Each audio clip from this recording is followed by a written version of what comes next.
During my Army medical review at Fort Liberty in September of 2024, I walked into the Soldier Readiness Medical Center with the same steady pace I used for every inspection, yet my stomach felt tight under the uniform blouse. The building smelled like antiseptic and printer ink, and the overhead lights buzzed with that faint electric hum I had learned to ignore during long nights of pre-deployment paperwork. I kept my sleeve tugged low, even though the morning was warm. The bruise beneath the fabric throbbed like a hidden pulse. I told myself no one would notice. I had hidden worse. My parents were already seated, even though they had not been invited. They sat upright like they owned the place. My mother folded her arms as if she were the one conducting the review, while my father tapped his boot impatiently, as if annoyed the Army dared delay him. I felt that familiar shrinking sensation in my chest, the one that made me feel 12 instead of 29. They had insisted on following me here, saying they needed to oversee this appointment to make sure I did not do anything irresponsible. I had tried to stop them at the door, but my father said, "Brooke, you are still my daughter, and you still need guidance." The receptionist glanced at me with a sympathetic tilt of her head before waving us toward the waiting area. When Captain Samuel Reddick finally called my name, my parents rose with me as if they were part of the chain of command. Inside the exam room, the air felt colder and sharper. The captain greeted us politely, then paused, studying the way my father hovered near my shoulder. He asked standard questions about my last deployment readiness, my medical history, my sleep patterns. I answered quickly, keeping my voice level. Every time my parents cut me off or spoke for me, my jaw tightened. The captain noticed. I could tell by the subtle shift of his eyes. He scrolled through my file, then looked directly at me. "Lieutenant Kessler, could you remove your jacket so I can check your range of motion?" My breath hitched. I hesitated a moment too long. My mother leaned in and whispered, "Do not embarrass us." I forced my hands to move and slipped my arm out of the sleeve. The bruise on my upper arm had bloomed into a deep wine-colored mark shaped by fingers that had grabbed too hard. The captain froze for the slightest second, not with shock, but with recognition. He stepped closer. "Lieutenant? Those look like recent contusions. How long have you had them?" My father jumped in saying training. "She bruises easily." The captain did not look at him. His attention stayed on me, studying every tell in my posture, the way I swallowed too hard, the way my fingers curled inward. "Training incident, sir," I managed. My voice cracked almost imperceptibly, but enough that the captain heard it. He straightened and spoke in a calm, firm tone that cut the air cleanly. "Mr. and Mrs. Kessler, I need to continue this review with Lieutenant Kessler alone. Please wait outside." My parents stiffened. My father's voice rose. "We have a right to be here," the captain replied evenly, not during a medical readiness evaluation. "Please step outside. Now." The last word carried command-level weight. They left reluctantly. My father glared at me on his way out. My mother mouthed behave. When the door shut behind them, the room changed. It felt like oxygen shifted inside my lungs. The captain closed his laptop slowly, as if giving me a moment. Then his tone softened but remained steady. "Lieutenant Kessler, for the record, did someone at home harm you?" The words cut through the air with quiet precision. My heart kicked against my ribs. I looked down at my hands and saw a faint tremor. I tried to speak, but the truth pressed against my throat like it had nowhere to escape. I bit down on the inside of my cheek, feeling a heat rise behind my eyes. My parents had never asked me if I was hurt. They had never cared when I hid marks, or when I avoided eye contact, or when I faked stories about walking into doors. Yet here, in a military exam room, a captain I barely knew was the first person in years to ask if I was safe. I inhaled shakily. I could not lie convincingly anymore. The captain watched me carefully. "Ma'am, we both know those bruises are not from training." His voice did not accuse. It acknowledged. That small difference felt like a crack of light in a locked room. I tried to steady myself. If my parents discovered I had told anyone what happened behind their doors, I knew exactly how they would react. Fear pressed against my spine. I whispered, "I do not want them notified." Captain Reddick shook his head gently. "I am not contacting them, Lieutenant. I am contacting the Army." He shifted his chair closer, lowering his voice. "You are not a child under their roof anymore. You are a United States Army officer, You are protected here." The weight of those words hit me harder than any bruise. For a moment, I could not speak. My throat tightened and my breath stuttered. I realized I had not truly felt protected in 29 years, and now for the first time someone had drawn a line between what happened to me and what should never have happened. The captain opened a new form on his screen. "I am requesting a sworn safety statement," he said. "You do not have to be alone in this, Lieutenant." My pulse pounded in my ears as the truth I had swallowed for decades rose too fast to contain. The room felt unreal. My uniform seemed heavier. My eyes blurred with tears I fought to hold back. I did not know what would come next, but I knew this moment was the first shift in the ground beneath my life. If you have ever stayed silent because the truth felt dangerous, stay with me to the end of this story. The exam room at the Soldier Readiness Medical Center felt colder than the hallway and sharper in a way that made every sound echo against the tile floor. The overhead lights cast a white glow that flattened every shadow and made the room feel both too bright and too small. A filing tray sat on the counter, stacked with laminated instructions and fresh packets of the readiness forms we all had to fill out before any deployment window. The air carried that cold, sterile scent of antiseptic mixed with the faint musk of paper that had passed through too many hands. My uniform collar felt tight under the light, and I could feel heat climbing the back of my neck, even though the room itself felt refrigerated. Captain Reddick pulled up my medical record on the government laptop. I watched the blue light from the screen reflect on his glasses as he scrolled. Beside me, my parents sat stiffly on two chairs that were clearly intended for patients, not escorts. My father leaned forward, elbows on his knees, as if he were the one being evaluated. My mother perched upright, her handbag in her lap so tight that her knuckles paled. Every few seconds, she glanced at the captain, then at me, then back at the captain, as if preparing a rebuttal for any question directed my way. The captain began with the standard questions. "Lieutenant Kessler, last full physical. Any changes in your medical history? Any injuries you have not reported?" I opened my mouth to answer, but my father cut in quickly. "She is fine. She has always been fine." The words hit with a familiar sting. The captain lifted his eyes slowly from his laptop, giving my father a look that was not aggressive but carried a silent weight. "Thank you, sir, but I need to hear it from the lieutenant." My father tensed. He said nothing else, but the silence felt charged. I swallowed and answered the questions carefully, keeping my tone even. The captain typed notes with the quiet taps of practiced precision. When he reached the section for the DA 28071, the form all soldiers fill out, declaring medical readiness, he turned the screen slightly toward me. "On this form, you are confirming current physical condition and any concerns that might impact deployment," he said. My mother spoke up immediately. "She is ready to go. She is always ready." The captain did not acknowledge her. He watched me instead, studying the way my shoulders tightened whenever she interrupted. I felt a prickle on my skin, like a static charge. My father shook his head softly, muttering liability under his breath, just loud enough for me to hear. The word hit a bruise far deeper than the one on my arm. My jaw tightened. The captain noticed. He did not miss anything. He leaned back in the chair and clasped his hands in front of him. "Lieutenant, I would like to check your arm mobility again. When you raised your arm earlier, there was a visible hesitation." My breath caught. I wished I could sink into the floor or dissolve into vapor, but instead I forced my hands to move and lifted my arm. The pain flared beneath the sleeve, and my fingers twitched before I could steady them. The captain's face remained neutral, but his eyes focused with sharp attention. He stepped closer. "Lieutenant, would you mind if I checked the injury documentation for that?" I froze. My parents stiffened. My mother spoke quickly. "It is nothing. She bumps into things. She does not watch where she is going." The captain waited for me to answer, not her. I could sense his patience thinning in a professional, controlled way. He was choosing every second carefully. The memory hit me suddenly, the burn of my father's palm connecting with my cheek the night before, not hard enough to leave a visible mark, but sharp enough to make my ears ring. His voice had been low and furious when he said, "Do not argue."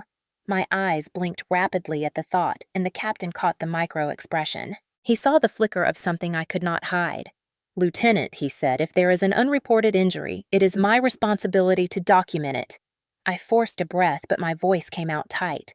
"If my parents find out," I said quietly, "everything is over." My mother gasped in offense. My father's face darkened. Before either of them could speak, the captain stood straighter, sending a clear shift in authority throughout the room. "Mr. and Mrs. Kessler, I need continued privacy with Lieutenant Kessler. Please step outside until I call you back in." My father snapped, "She needs supervision. She makes reckless choices. She should not be left alone." The captain answered with a calm, firm voice that cut through his words like a clean blade. "This is a medical readiness evaluation. Only soldiers remain during this portion." His tone left no room for discussion. My parents stood reluctantly. My mother shot me a warning glare. My father muttered something under his breath, but they stepped out and the door closed. The sound of it clicking shut felt like the first full breath I had taken all morning. The captain sat down again, and the room settled into a quiet that felt heavier than before, but not suffocating. More like space opening where there had never been space before. He looked at me steadily. "Lieutenant, no parent has the right to put their hands on an adult, especially not an Army officer." The words struck in the center of my chest like a hidden truth being pulled into the light. I blinked again, trying to steady my breathing. I felt exposed and small and strangely relieved. He continued, "I need to see the mark to determine whether it requires an injury report." My fingers curled slightly. The bruise burned beneath the sleeve. My mind replayed every warning my parents had drilled into me since childhood. Do not talk, do not question, do not break rank in this family. The captain watched me with patience, not pressure. "You are safe in this room, Lieutenant. You can show me." My pulse thudded unevenly, but my hands reached for the sleeve. The room felt steady and still like the calm before a storm I had spent my whole life avoiding. This was the room where the truth started, and for the first time I began to understand that hiding might no longer be the safest option I had always believed it was. I grew up in a 2-story brick house on a cul-de-sac in Raleigh, North Carolina, the kind of neighborhood where lawns were trimmed on Saturday mornings and porch lights flicked on at the same time every evening. From the outside, our home looked stable, respectable, almost enviable. Neighbors waved to my parents and called them a model family. They had no idea what lived behind the curtains. Inside that house, everything revolved around one rule: obedience. My father, Harold Kessler, a former Army Reserve officer, carried himself with the rigid posture of a man who believed the world owed him order. He brought the structure of the military into our living room, but left the compassion and duty behind. Discipline to him meant control. Leadership meant command without question. He spoke in directives rather than conversations. "Sit straight. Lower your voice. Do not embarrass the family." He expected total compliance, and my mother enforced it with quiet precision. Denise Kessler was not loud or angry like my father. She operated in whispers, guilt, and scripture. She believed a child's purpose was to honor their parents at every cost, and she used that belief to shape my world. She often reminded me that disobedience was more than a personal failing, it was a moral one. A daughter who questioned her parents was a daughter who invited ruin. She quoted verses selectively twisting them into a cage I could not see clearly until adulthood. Growing up, I learned quickly that approval was conditional. Safety was conditional. Love was conditional. They did not hit me often enough for anyone to call it abuse, but the pressure, the manipulation, and the fear were constant like a thin wire tightening a little more each year. My father controlled the structure. My mother controlled the narrative. Together, they built a world where I had no room to breathe. I was not allowed to have friends outside of school hours. My father believed friendships were distractions that weakened discipline.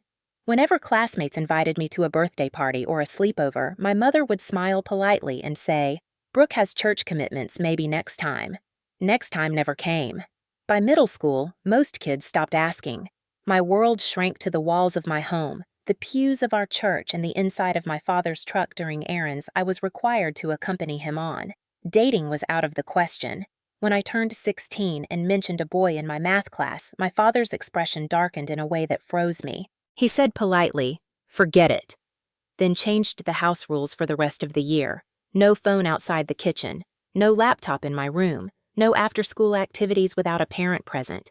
He said he was protecting me. What he really meant was he was claiming ownership. My mother added her own layers of pressure. She would sit beside me at the kitchen table, her voice soft as she explained that girls who dated too early ruined their futures. She said God expected daughters to be pure, obedient, and sheltered until marriage. She used the word sheltered as if it were a blessing, not a cage. The word stuck with me for years. I became the quiet girl at school, the polite girl, the perfect student who never broke rules. Teachers praised me for my maturity. Kids whispered that I was strange. I did not mind the loneliness because loneliness felt safer than home. At home, my father timed how long I spent in the shower. He checked receipts from grocery trips I made with my mother. He reviewed my phone usage every night. Nothing belonged to me, not even my time. Any attempt to assert myself was met with silence or correction. If I spoke too loudly, my father would step close and say, "Lower your voice," with a warning hidden inside the words. If I disagreed with a rule, my mother would sigh and call me ungrateful and ask why I insisted on making life difficult for the people who provided everything for me. Over the years, I learned to read danger in their smallest expressions, the flare in my father's nostrils when I hesitated too long, the narrowing of my mother's eyes when she believed I had a thought she could not control. It was a constant weight pressing against my ribs. One evening when I was 14, I tried to tell my mother I wanted to join the school's track team. She looked at me as if I had said something shameful. "Running around in shorts," she said, shaking her head. "That is not appropriate." When I insisted, she said the line she used more often as I grew older. "A good daughter listens." The words landed like stones in my stomach. By the time I reached high school, my father had tightened the reins to the point where any deviation felt dangerous. He monitored my grades, my movement, and my tone. He believed structure built strength, but what he built in me was fear disguised as discipline.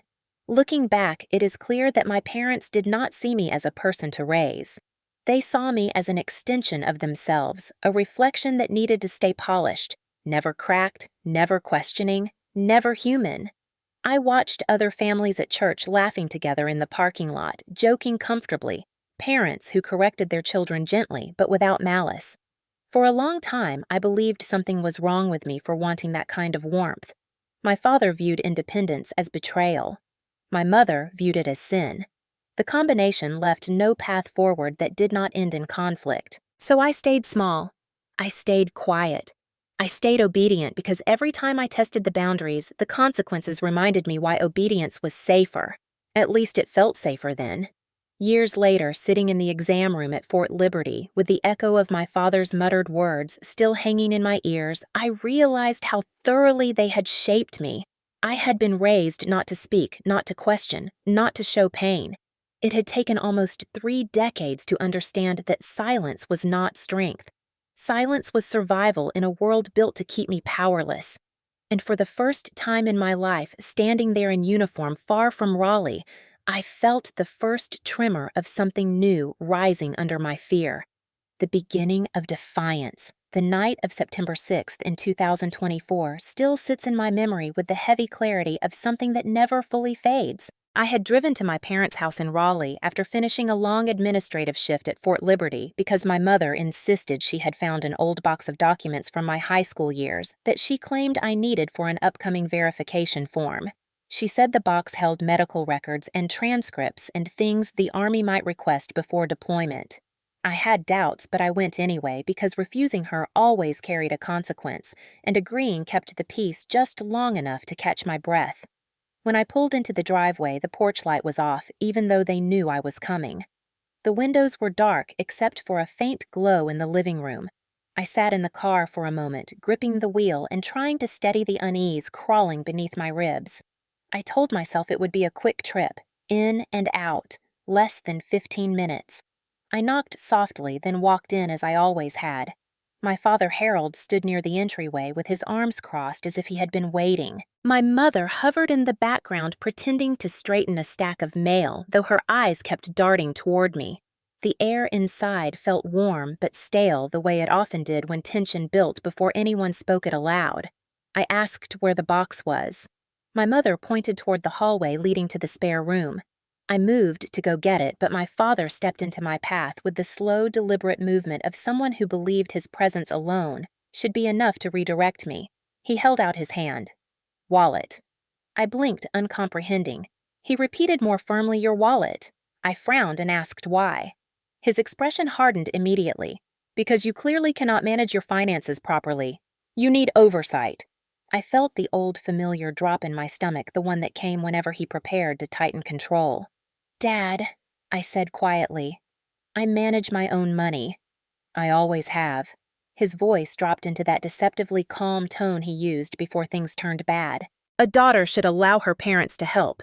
You owe us that much."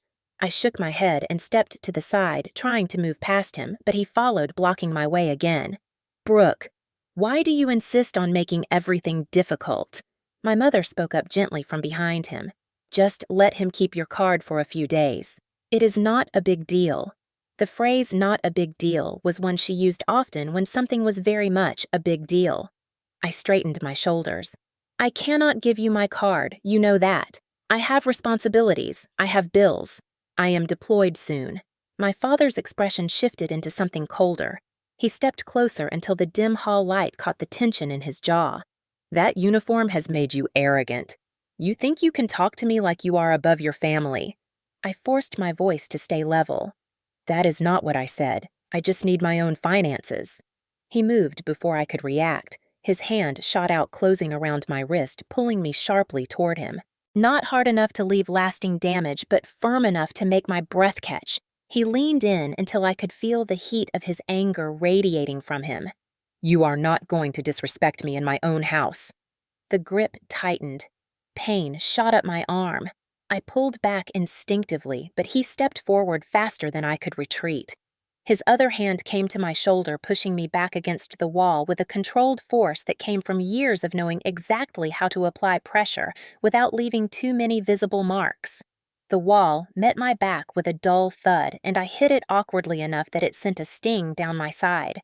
He was not shouting, but the quiet intensity in his voice felt worse than if he had. "You think you know better because you wear that uniform. You think that makes you someone." His hand slid briefly toward my collarbone, pressing just enough to send a jolt of fear down my spine. Not choking, but enough to restrict my breath and make me aware of how quickly the situation could shift. I whispered, "Stop." It barely came out. He stayed close, eyes sharp, resentful, like he was looking at a problem he wanted to fix, not a daughter he was supposed to care for. My mother stood at the end of the hallway, her hands clasped tightly in front of her chest. She did not intervene. She never intervened. She just said with that same soft, judging tone, "You know better, Brooke. You always push him." I felt something inside me shake loose. Not anger, not yet. Just the realization that no matter how old I became, they still saw me as something to mold and manage, something to correct, something to own. My father's fingers tightened once more, then he released me abruptly. The sudden absence of pressure made me stumble. He pointed toward the box in the spare room. "Get what you came for, then give me your card before you leave." My pulse hammered unsteadily. I moved stiffly to the spare room, retrieved the box, and walked past them without speaking. My mother called after me, "We only want what is best for you," but the words felt like a script she had memorized long ago. I reached the front door, and he said the sentence that cut deeper than anything he had done that night.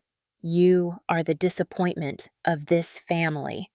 The words hit harder than his hand ever had. They echoed in my ears all the way down the steps to my car.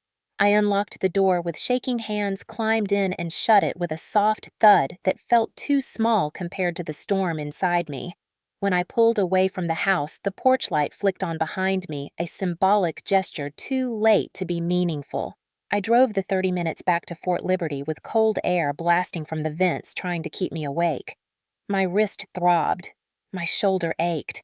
I kept replaying the hallway scene in fragments, the grip, the wall, the bitterness in his voice.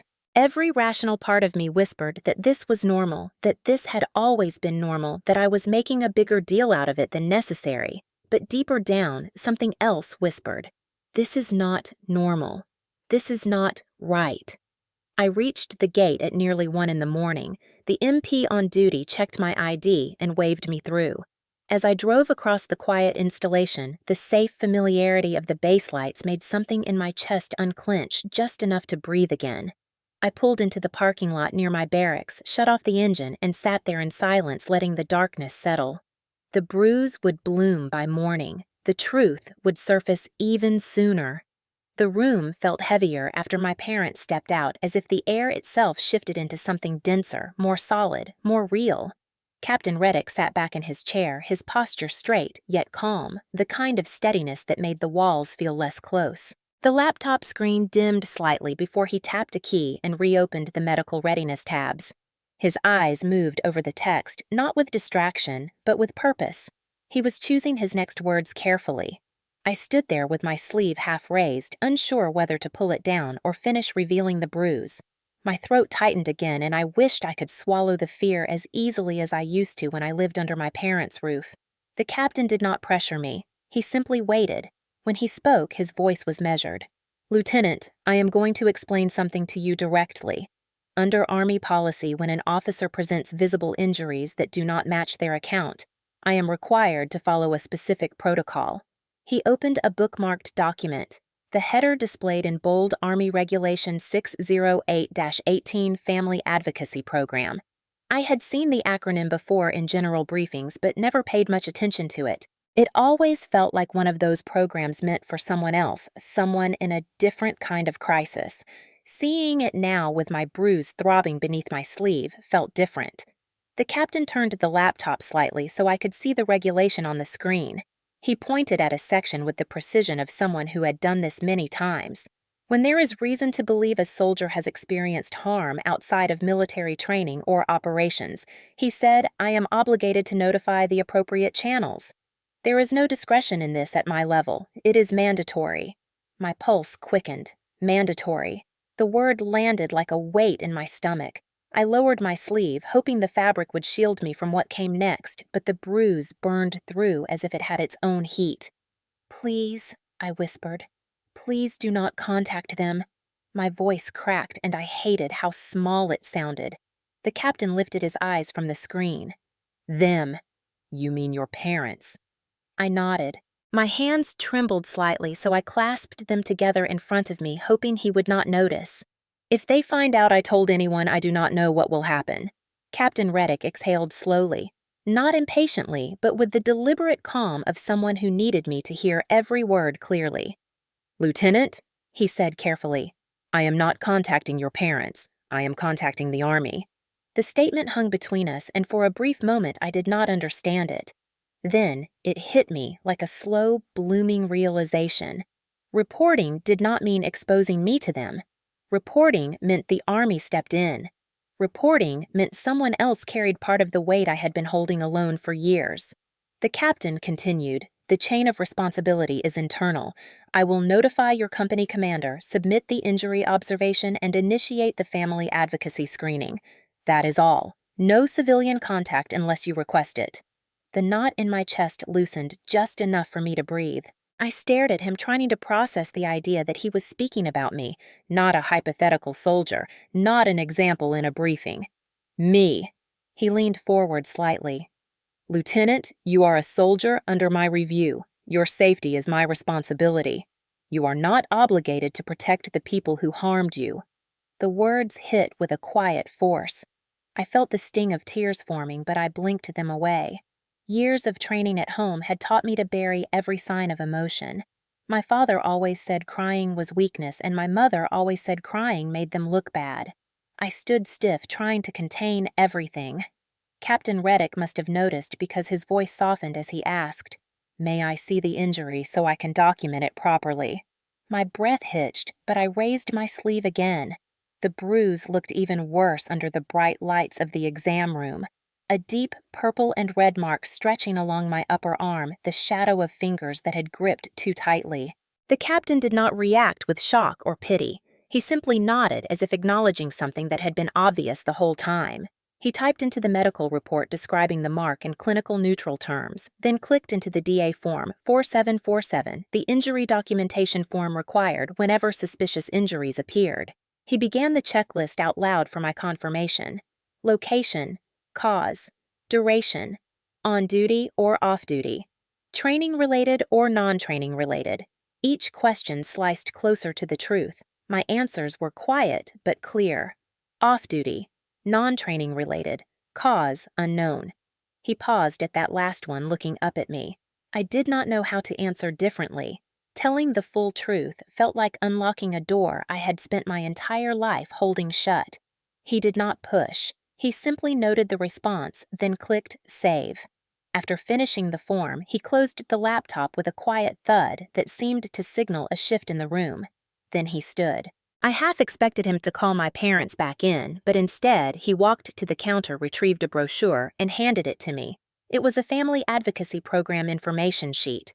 The cover showed a neutral graphic of hands linked together. I stared at it, feeling disconnected and painfully aware of how foreign safety had always been. He said there is a protocol that begins with a confidential interview with a family advocacy counselor. They will ask about the bruise and about anything else that might be relevant. You do not need to have everything figured out right now. You just need to show up. The idea of telling a stranger details I had not even allowed myself to think made my chest tighten again, but the captain's voice did not waver. And Lieutenant, he added with a firmness that felt grounding, you will not face this without support from your chain of command.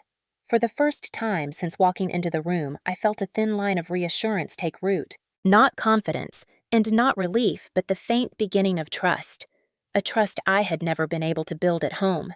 The Army felt structured, controlled, predictable in ways my childhood never was, and hearing the captain say, "You are protected here," carved a small crack into the belief I had carried all my life, that no one would ever stand between me and my parents.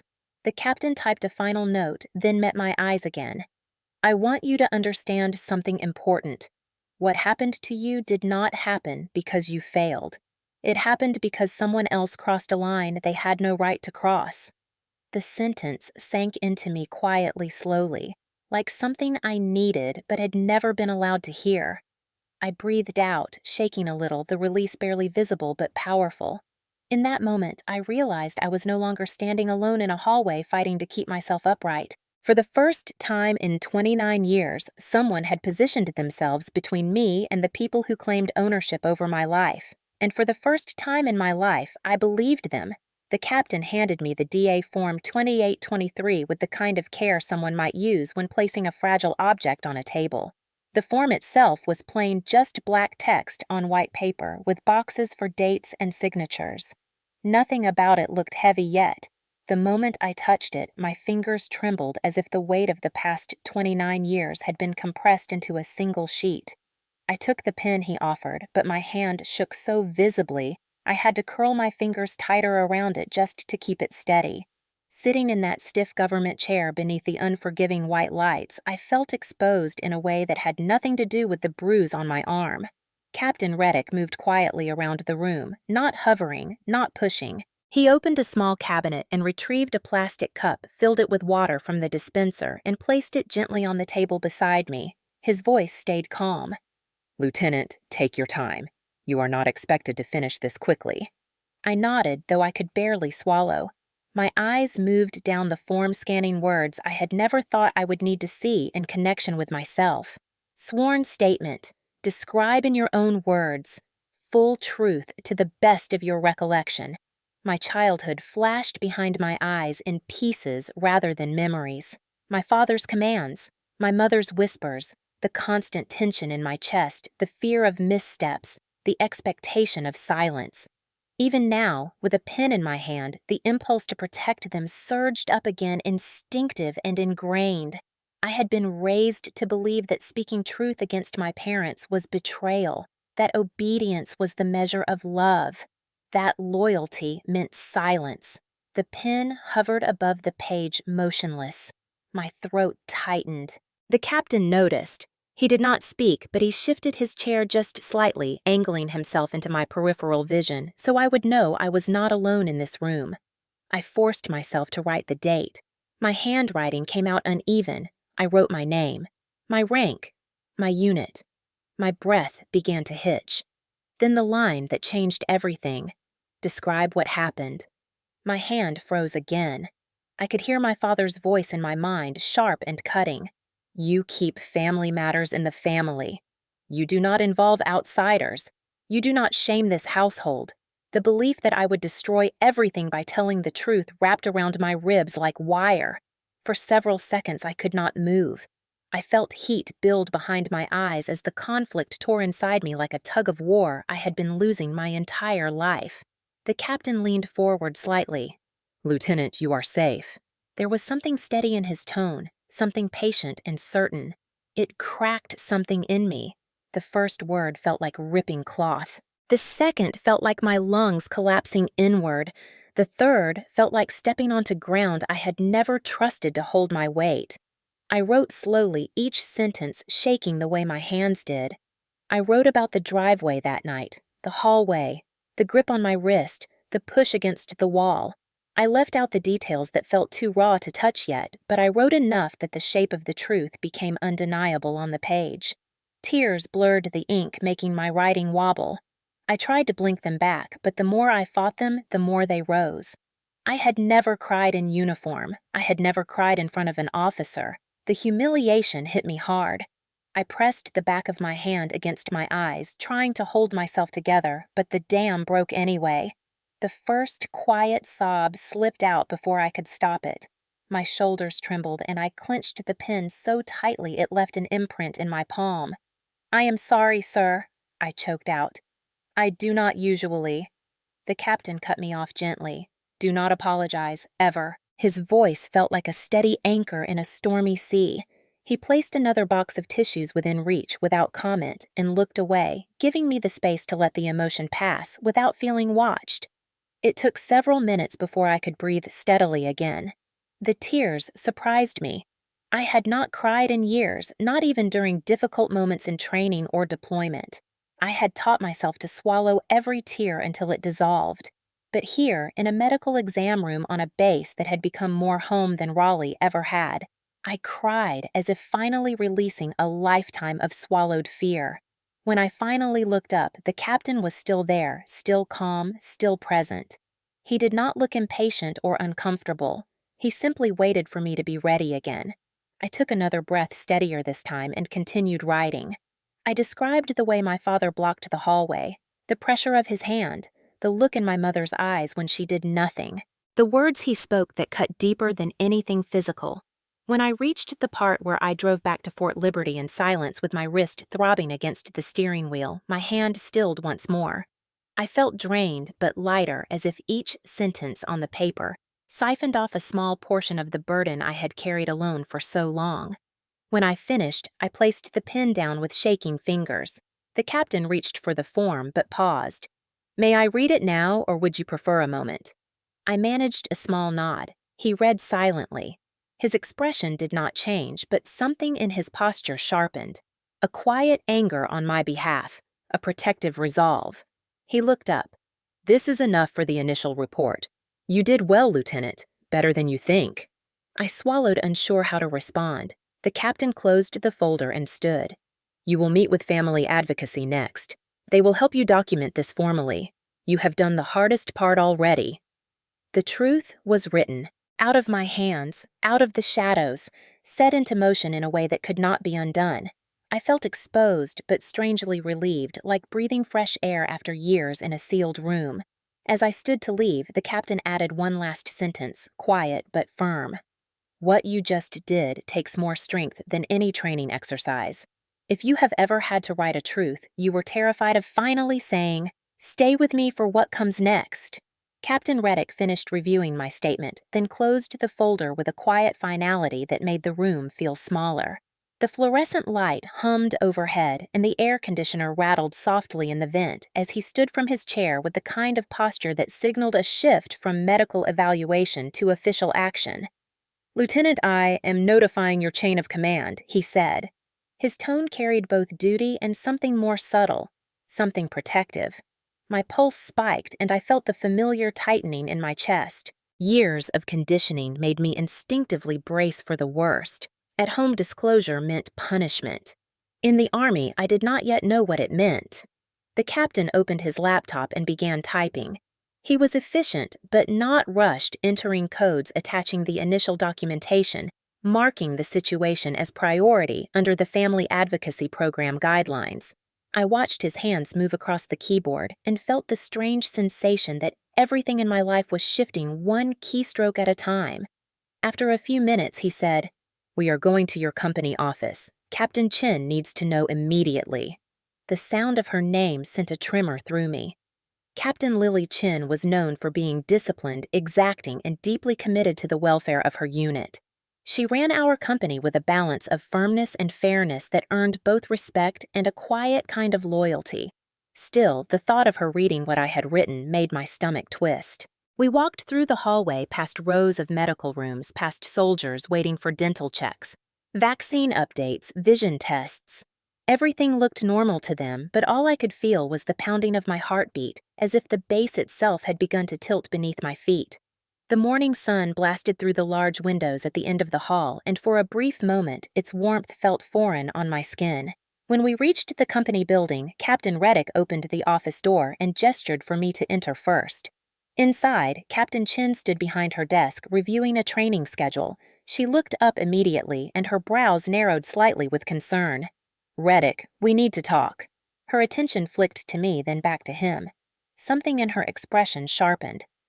"What is going on?" Reddick handed her the sealed packet containing my sworn statement. Her eyes remained steady as she took it, but her jaw tightened. She gestured for both of us to sit. The room was quiet except for the faint hum of the ceiling fan. She opened the packet and began reading.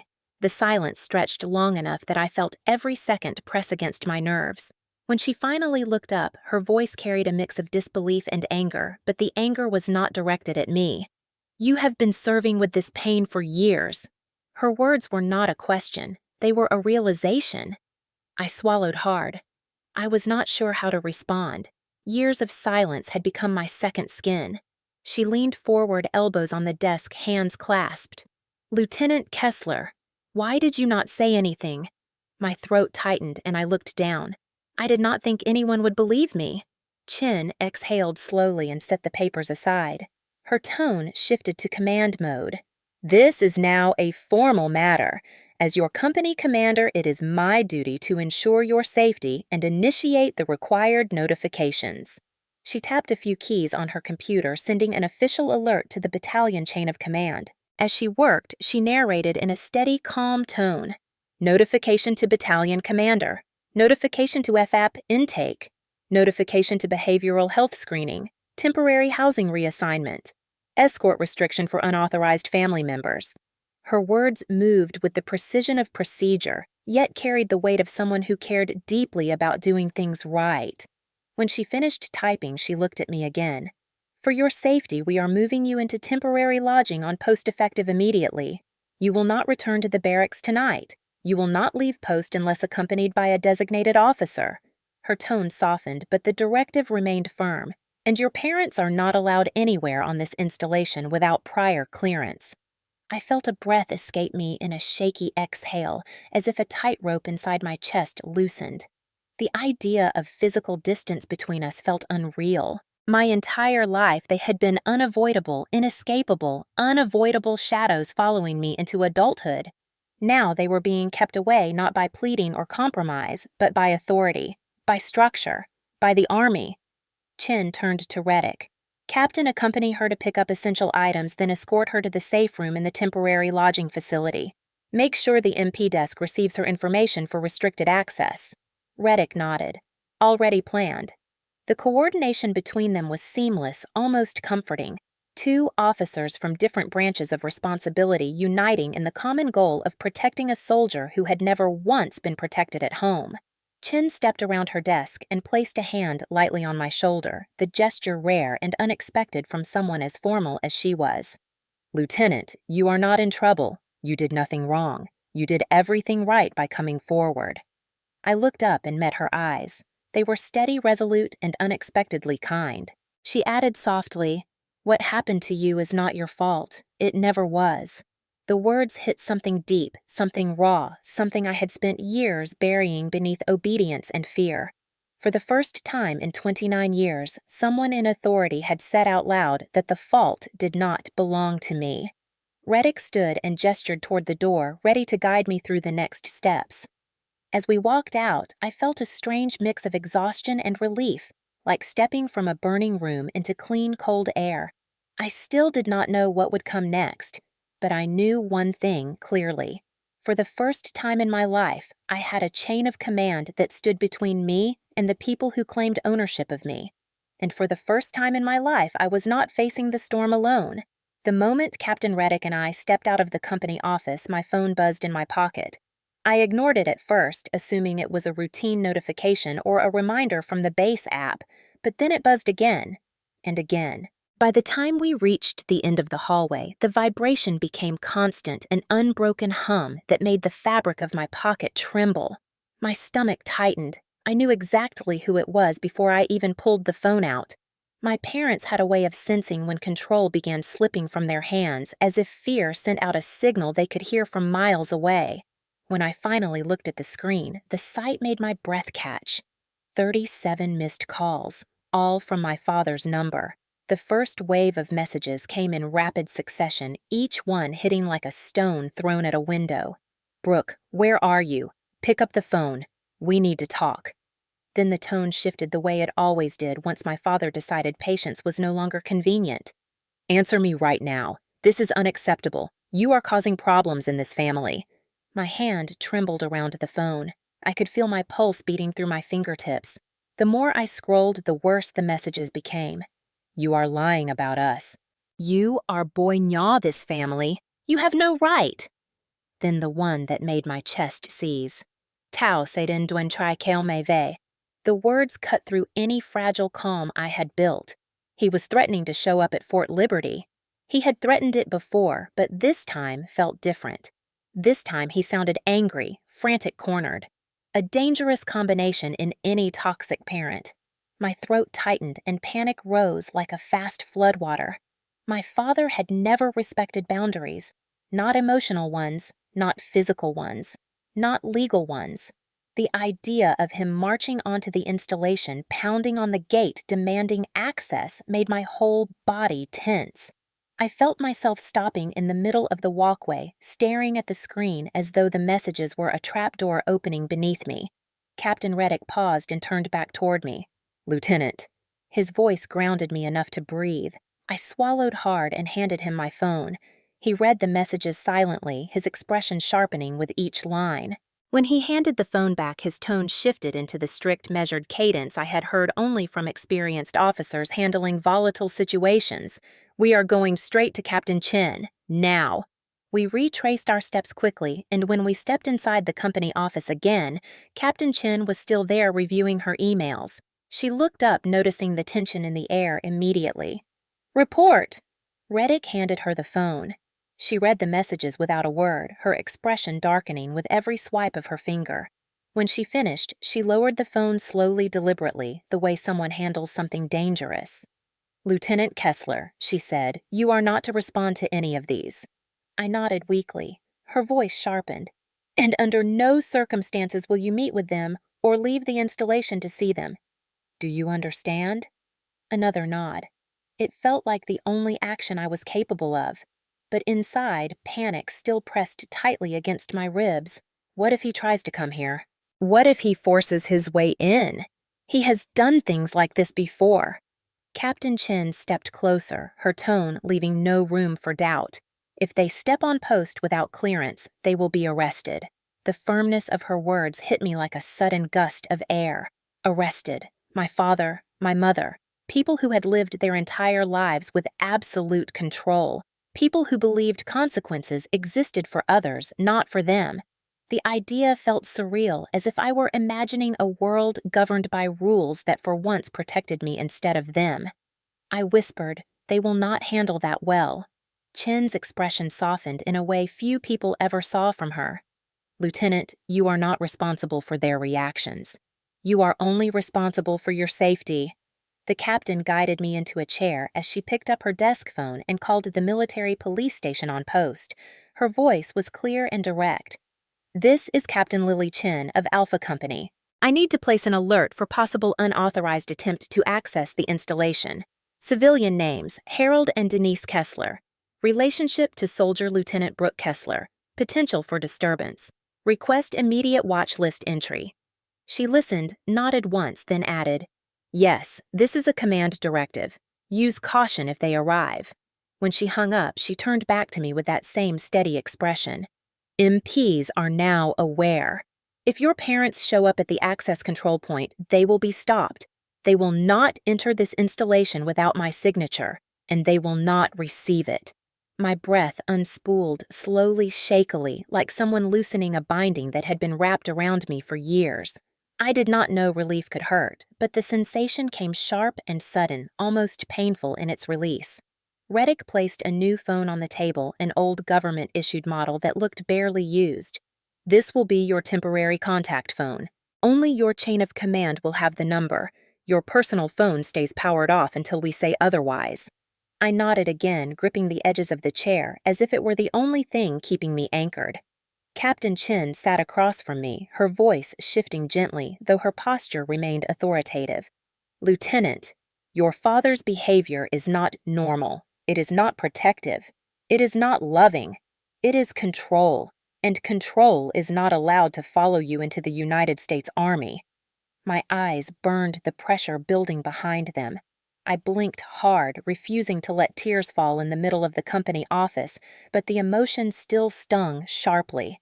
All my life, I had been told that keeping the family calm was my responsibility, that their anger was my fault, that their reactions were reflections of something broken in me.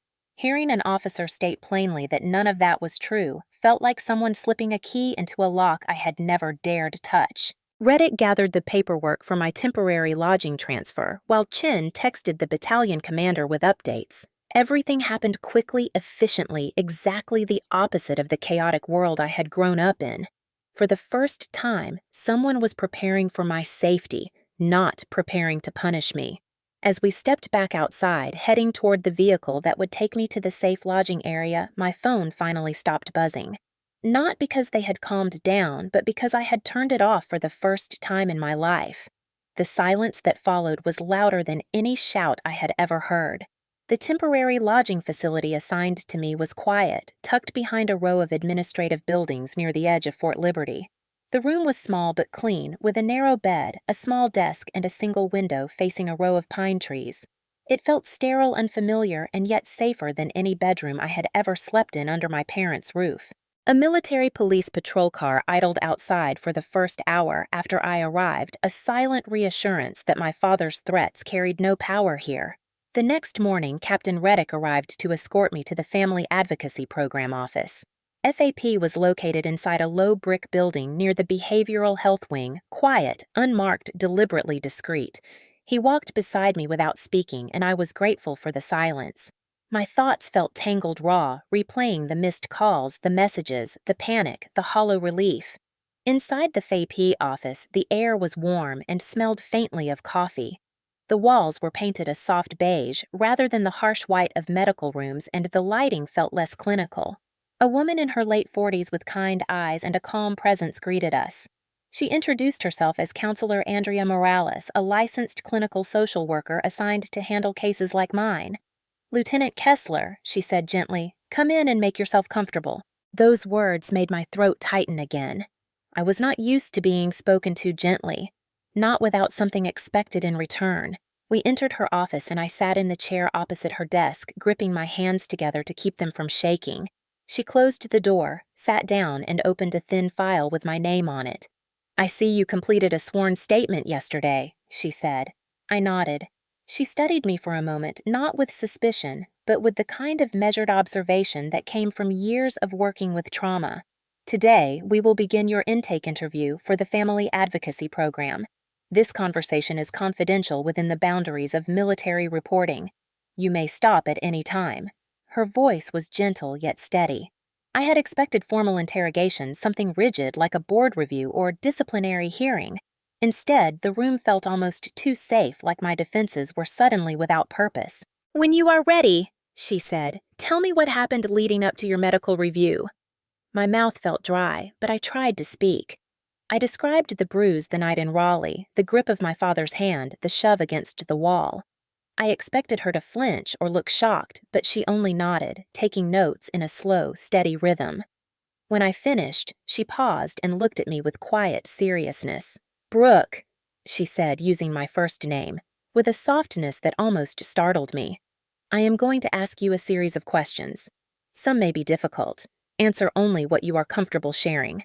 I nodded, though a knot formed in my stomach. She began with the basics. Has this happened before? I opened my mouth automatically to say no, the instinct to protect my parents rising like muscle memory. But something stopped me. Maybe it was the memory of Captain Chin's words. Maybe it was the sight of my own handwriting on the sworn statement. Maybe it was the realization that hiding had never protected me. Slowly I said yes. Many times. Her voice remained steady. Tell me about the earliest incident you remember. The question hit me harder than I expected. Images rose uninvited. My father's hand gripping my arm when I was 7. My mother's scolding tone telling me not to make him angry. The way I had learned to stay small and silent to avoid conflict. I described a few moments haltingly, and each time she nodded, taking notes. Then her questions shifted, becoming broader. Has your father ever restricted your ability to socialize with peers? I blinked. Of course. I answered yes. Has anyone in your home attempted to control your finances? Yes. Has anyone ever interfered with your employment or educational decisions? Yes. Did you ever feel pressured into compliance using guilt, fear, or religious justification? My breath caught. I whispered yes. Did anyone in your family monitor your communication location or private belongings? I hesitated, then nodded. Yes. She continued with the same calm tone, though the questions sharpened with clinical precision. Did you ever feel unsafe expressing disagreement in your home? Yes. Did you ever feel obligated to maintain their emotional stability at the expense of your own safety or comfort? Yes. Did they ever threaten consequences if you disclosed what happened in your home? I closed my eyes, hearing my father's voice echo like a shadow. You keep family matters in the family. My voice trembled. Yes. When she finally set her pen down, the silence in the room felt heavy. She watched me for a long moment. Brooke, she said, everything you described is classified under emotional abuse, coercive control, and financial exploitation.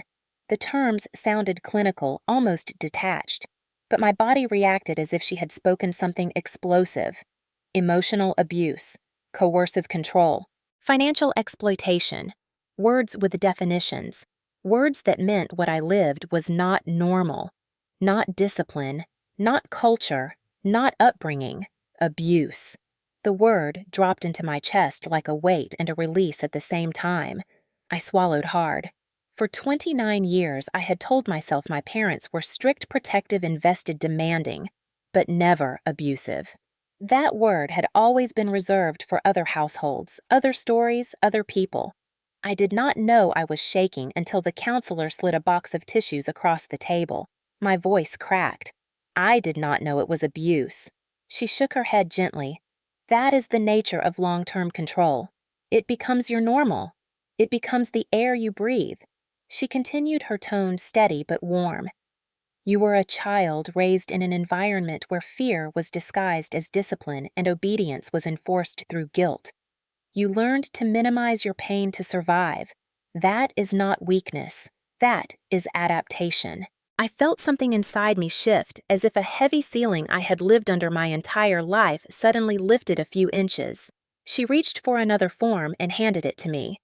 This begins your official case file. From here, we will create a safety plan, schedule ongoing support sessions, and submit recommendations to your command.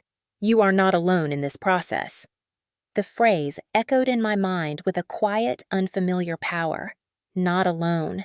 I stared at the form. For the first time, the truth was bigger than my fear. For the first time, the Army was not just my career. It was becoming the family I had never been allowed to have.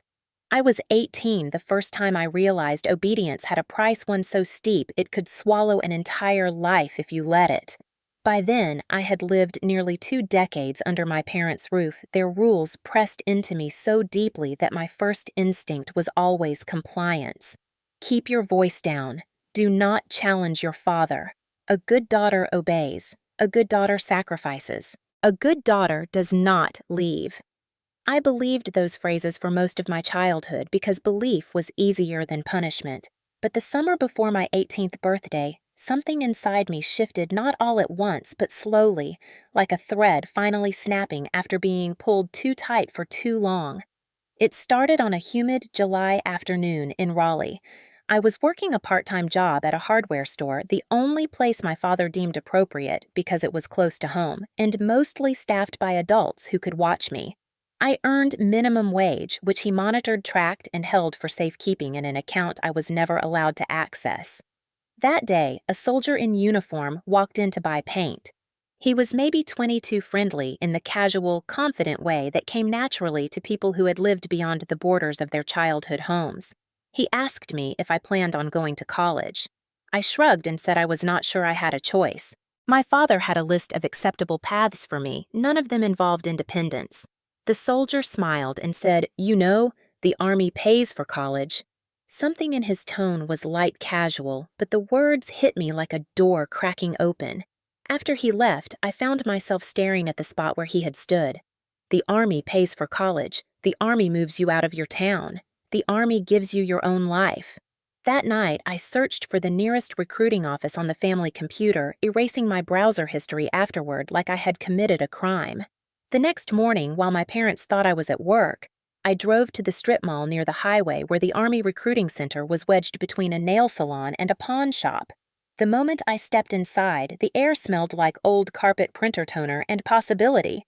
A recruiter named Staff Sergeant Morgan greeted me with a grin that reached his eyes. "What brings you in, young lady?" I hesitated, then said the truth in the smallest voice I had ever used. "I want to leave home." His expression softened, but he didn't pry. Instead, he walked me through enlistment options, educational benefits, job specialties. He showed me maps of bases across the world and told me I could choose something stable, something administrative, something far from Raleigh. I remember staring at the paperwork he slid across the desk, the contract that represented the first decision of my life, not dictated by Harold or Denise Kessler. My hands trembled. I picked up the pen, and for the first time I signed my own name for myself. It felt electric, terrifying, and exhilarating at the same time. When I left the office, my enlistment packet in a yellow folder tucked under my arm. The sun felt too bright, the air too sharp, as if the world itself sensed that something irreversible had shifted. But freedom has a way of waking sleeping monsters. I made it 2 blocks from home before my father saw the edge of the yellow folder sticking out of my bag. His voice cut through the air like a blade. "What is that?" My throat tightened. I tried to hide it behind my leg, but he was faster. He lunged forward, snatching the folder from my hands with practiced aggression. He opened it. His face twisted shock first, then anger, then something deeper, something vindictive. "Absolutely not," he said. His voice carried the finality of a slammed door. "You are not doing this." I tried to stand my ground. "Dad, it is my choice." His eyes flashed with something I had seen only a few times before. Pure fury restrained just enough to avoid crossing a line he did not want documented. He shoved the folder against my chest. "Rip it."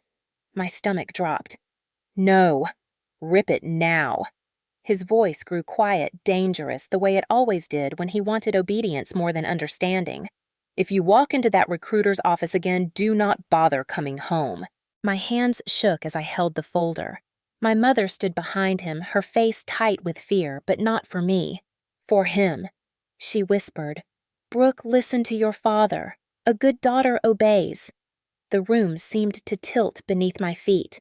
Every instinct in my body told me to fold, to shrink, to bend, to obey. That was the training I had been given since birth. But something inside me, some small buried part of myself, rose up like a spark catching flame. "No," I whispered. My father's eyes widened. "What did you say?" I swallowed and said it louder. "No. I am not ripping it." His jaw locked. His voice dropped to that low, warning tone that meant consequences were coming. "Give me the contract." I stepped back, clutching the folder to my chest.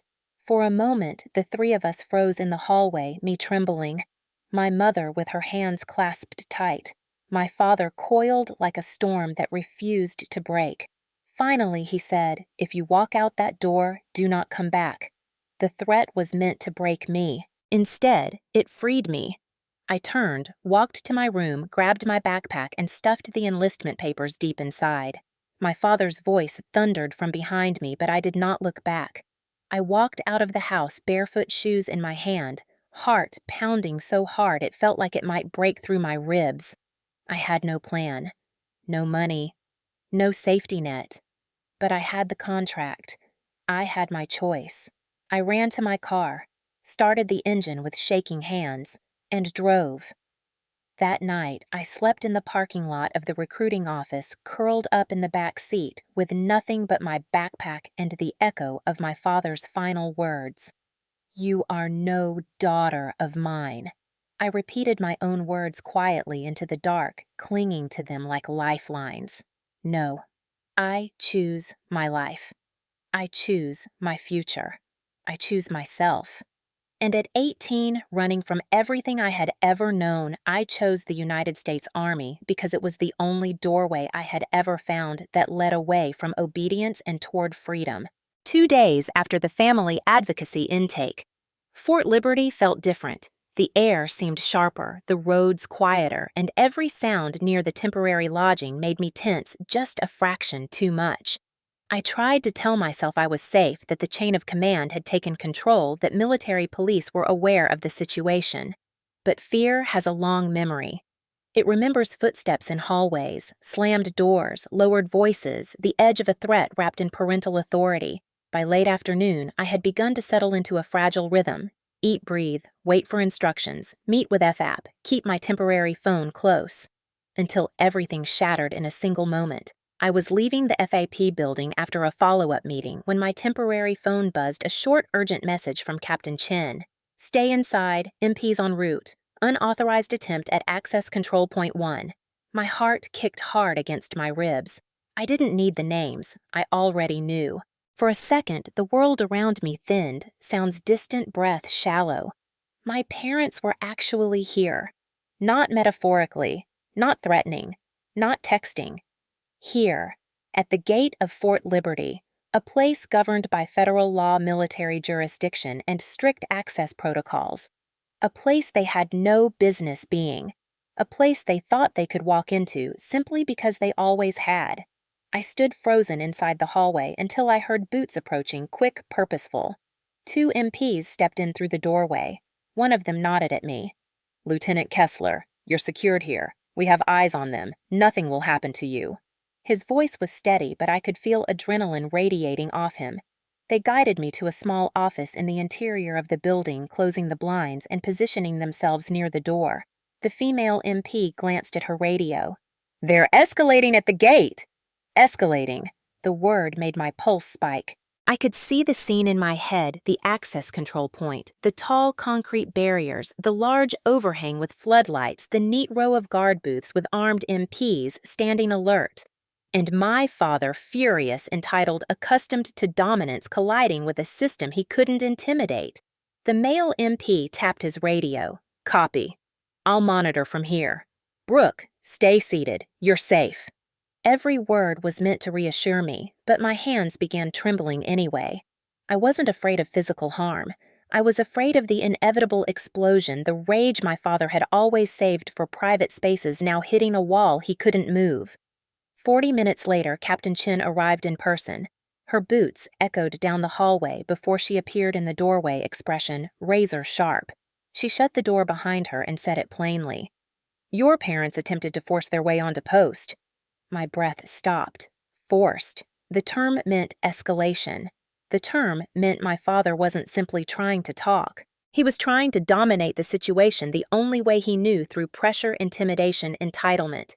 Chen continued. They refused to turn around when instructed. "They insisted they have a right to see you."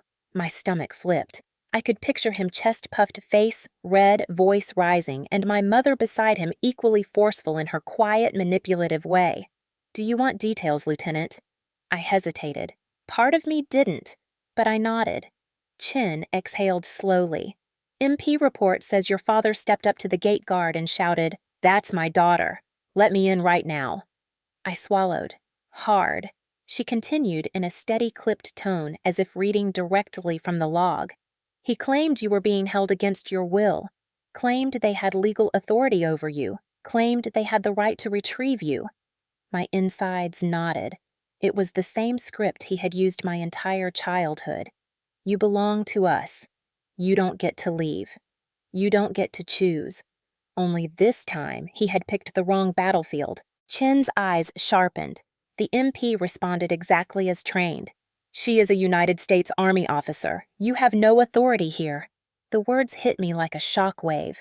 Not because they were loud, not because they were harsh, but because they were true. Authority. For the first time in my life, someone had spoken the truth aloud to him. And it wasn't me. It wasn't me being shouted down or cornered or lectured. This time, the Army itself stood between us. Chen continued. Your father kept arguing, tried to walk past the barrier. MP stepped in front of him. He refused to move. My body tensed as she spoke. He has always refused to move when someone tried to stop him. Always. Until now. Eventually, Chen said, her tone cooling. He was told if he took one more step, he would be detained. My breath caught. That word, detained, would have cut him to his core. Humiliation is the one thing he cannot tolerate. What happened then? I asked, barely able to speak. They were ordered to leave the premises immediately. After several minutes of argument, they complied. She paused, but not quietly. I closed my eyes. Part of me wished they had shouted, wished they had raged, wished they had exposed themselves, because it would have shown everyone exactly who they were. Instead, I imagined my mother pulling at his arm, trying to save what remained of their facade, trying to keep the world from seeing the truth I had lived with for 29 years. When I opened my eyes again, Chen was watching me with unusual softness. This was not caused by you. This was caused by their behavior, their choices, their refusal to accept boundaries. I nodded slowly, though the understanding felt fragile inside me. She stepped closer. They will not get onto this installation, ever, not without our permission, and they will never receive it. I inhaled, shaking. For the first time in my life, my parents had encountered a wall they couldn't push through, a system stronger than their control, a line that didn't bend, a truth they couldn't erase. And somewhere inside me, beneath the fear and the shaking and the memories, something shifted, something quiet, something powerful. The breaking point wasn't the chaos at the gate. It wasn't the shouting or the threats or the entitled outrage. The breaking point was realizing the one thing they had always claimed, that I would never escape them, was no longer true. The Army wasn't just protecting me, it was proving them wrong. The company town hall was supposed to be routine, a quarterly gathering inside the battalion auditorium where leadership briefed us on training updates. Readiness, expectations, admin changes, and the usual reminders about standards. Soldiers filed into the hall in neat rows, the murmur of conversation echoing beneath the high ceiling. The overhead projectors hummed. Folding chairs clattered softly as people took their seats. I sat near the center of the room beside my squad hands clasped tightly in my lap, trying to blend into the sea of uniforms. No one around me knew the details of what had been unfolding behind the scenes. My chain of command had protected my privacy fiercely, but my body still felt wired with a kind of instinctive tension, as if danger could walk in at any second. And it did. 15 minutes into the briefing, just as Captain Chen stepped to the podium to review upcoming training schedules, the auditorium doors opened at the back of the room. The sound echoed too loud, too abrupt. I looked up, and my blood went cold. My father, Harold Kessler, stepped inside. He wore a pressed button-down shirt and the same expression he always used when he was about to take control of a room. Chin lifted, shoulders squared, eyes blazing with self-righteous fury. My mother followed close behind him, scanning the crowded room with a frantic mix of anger and desperation. I felt the air leave my lungs in a single sharp exhale. How? My mind scrambled. Access control point. MP restrictions. Gate protocols. How did they get in? But then I saw it, another soldier, a young private near the entrance, looking confused and uncomfortable. It hit me instantly. Someone's guest. Someone trusting. Someone unaware of the situation. My father must have followed a soldier in as part of the guest allowance for the event. He had slipped through the single loophole none of us anticipated. He was in, and now he was walking straight down the center aisle toward the stage. Conversations died one by one until the entire auditorium went silent, the quiet flattening into something sharp and brittle. Captain Chin froze mid-sentence watching him approach. The private who accidentally let them in turned pale, realizing too late what he had done. My father's voice cracked the silence before anyone could intercept him. "Konbe bia dat." His voice thundered through the hall, hitting me like a physical blow. "She is lying. She is destroying our family with her stories." The words echoed off the walls, bouncing through the hall in waves of outrage and humiliation. Heads turned, faces shifted, soldiers straightened in their seats. The atmosphere changed instantly. Shock, confusion, tension rising all at once. My cheeks burned. My heart raced. I could feel every pair of eyes searching for me instinctively. Captain Chin stepped away from the podium and moved forward with a calm, dangerous precision I had only ever seen in officers who had mastered the art of command. "Sir," she said, voice cutting through the chaos with a blade-sharp calm, "you do not have authorization to be here." My father ignored her, pointing toward the cluster of soldiers where I sat. "She is making it all up. Everything Tiang La Kwa Ong Rung Ka Kan Fong. She is painting us as monsters to get attention. Gaslighting. Classic. Familiar. Predictable." But this time he wasn't standing in our living room where no one could hear me. This time he was standing in front of an entire company of United States Army soldiers, and every eye was watching him with growing disgust. Chin's expression hardened.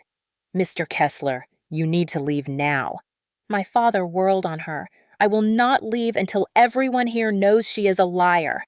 My mother stood behind him, wringing her hands, whispering, "Harold, stop," but not loudly enough to be heard, not loudly enough to matter. The room held its breath. And then the moment that would sear itself into my memory forever. Captain Chin reached for a folder on the podium, the folder containing the command-approved summary of my sworn statement. She opened it, looked directly at my father, and said loudly enough for every soldier in the hall to hear Mr. Kessler, "You are claiming your daughter fabricated her account. Allow me to clarify." My heartbeat roared in my ears. She began reading, word for word, from my sworn statement, the cold, factual description of the bruise, the hallway in Raleigh, the pressure of his hand, the shove against the wall, the threat, the attempt to take my finances, the pattern of control, the 37 missed calls, the message threatening to drag me off post. Every sentence landed in the hall like the slow, steady drop of a judge's gavel. Not embellished, not dramatized, just the truth spoken into a microphone in front of my entire unit. My father's face drained of color. His posture, once rigid, sagged as if someone had punched the air out of him. A ripple spread through the audience, shock, anger, empathy, protective instinct. Soldiers looked at him the way one might look at a man who had just exposed his own cruelty without realizing it. My mother covered her mouth as if the truth had slammed into her too, though whether it was guilt or embarrassment, I couldn't tell. Chin closed the folder. Her final sentence was cold, precise, and devastating. "This statement has been verified by command and submitted under Army regulation procedures." The silence that followed was absolute. No one moved. No one whispered. No one dared break it. My father stared at her, then at me, then at the hundreds of soldiers watching. His chest rose and fell quickly, his face pale and blotchy. For the first time in my life, I watched my father realize he had no power here. None. Not over me, not over the Army, not over the truth. He staggered back one step, then another. "Harold," my mother whispered, but he jerked his arm away from her. He didn't shout again. He didn't argue. He didn't deny. He turned, and he ran. Out of the aisle. Out of the hall. Out of the only space where he had ever been forced to face his own reflection in public. My mother followed him frantic, calling his name as if she could gather his dignity back into place. But the damage was done. The truth had been spoken. Publicly. Irreversibly. Soldiers turned to me, but not with pity, with respect. With understanding. With solidarity. Something hot and tight swelled in my chest, pain relief, fear, liberation, all tangled in one overwhelming surge. And for the first time in 29 years, I was not the one who had to justify myself. The truth stood on its own, and it stood with me. News travels fast in small southern circles, and even faster when pride is involved. Within 24 hours of the town hall incident, the fallout reached Raleigh like a wildfire catching dry grass.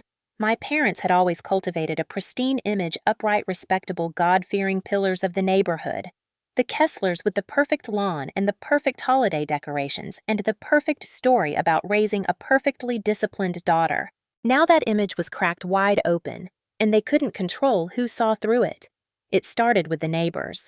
Mrs. Landry, who lived across the street, saw the MPs escort my parents off post earlier that day. She had also witnessed my father's raised voice echoing out of the car window as he pulled away from Fort Liberty. She told her husband. He told the couple next door, and by evening it was neighborhood gospel. Then came the extended family. My parents had always been selective about what they told our relatives, sharing only curated details that made them appear noble, generous, endlessly patient. They never mentioned the bruises. They never mentioned the threats. They never mentioned the pressure or the guilt or the fear. But families talk. And when my mother's sister received a shaky phone call from her halfway between fury and tears, the story unraveled. Not the real story, of course. My mother insisted I had slandered my father with military lies, but the panic in her voice sparked curiosity rather than sympathy. Relatives reached out to me, cousins I barely knew, aunts I had met once at a funeral. They messaged me quietly on social media or emailed my military address asking if I was safe, asking what had really happened. I didn't respond to most of them, not out of spite, but because the silence felt safer than opening wounds for people who had never been there. Still, I could feel the shift, the fracture in the Kessler facade, the consequences settling like dust around the house I grew up in. Meanwhile, my parents were still reeling from the town hall humiliation. My father had never experienced public accountability before, and he didn't handle it well. According to a cousin who lived nearby, he spent the next morning pacing the driveway, shouting at no one in particular about disrespectful soldiers and false accusations. My mother predictably crumbled inward. Embarrassment consumed her more than anger. She cared deeply about image, how she appeared at church, how she appeared to the neighbors, how other families perceived her. And for the first time in her life, she had no script to fix this. The following evening, as I sat at the small desk inside my temporary lodging room reviewing the updated safety plan FAP had provided, my old phone, which I had left powered off in a drawer, lit up with a new voicemail notification. I hadn't given my number to anyone except my chain of command, and this phone was supposed to be out of circulation, but somehow the voicemail had slipped through from earlier. My hands hesitated before pressing play. My mother's voice filled the room, thin and trembling through static. "Brooke, please, you need to stop this. People are asking questions. Your father, he's devastated. You have to stop making us look bad." My heart clenched. The tone was familiar. The same mixture of guilt and desperation she used when I failed to obey as a child. Not one word about what happened. Not one word acknowledging the bruise, the years of control, the shove against the wall. Only embarrassment. Only image. Only shame. She continued, her voice cracking. "You're hurting him. You're hurting this family. Please stop before it goes too far." I sat there staring at the phone, hearing every layer of manipulation woven into her plea, as if the truth was the threat, as if exposure was the injury, as if their behavior were something I had done to them rather than something they had done to me. The voicemail ended with a whisper barely audible. "Please stop making your father look bad." Tears burned behind my eyes, but not the same kind of tears that had fallen in the FAP office. This time, it was something different, something sharper, something like clarity, as if a fog that had covered my entire childhood was finally lifting. My parents had never been concerned with my safety, only with their reputation, only with the story they presented to the world.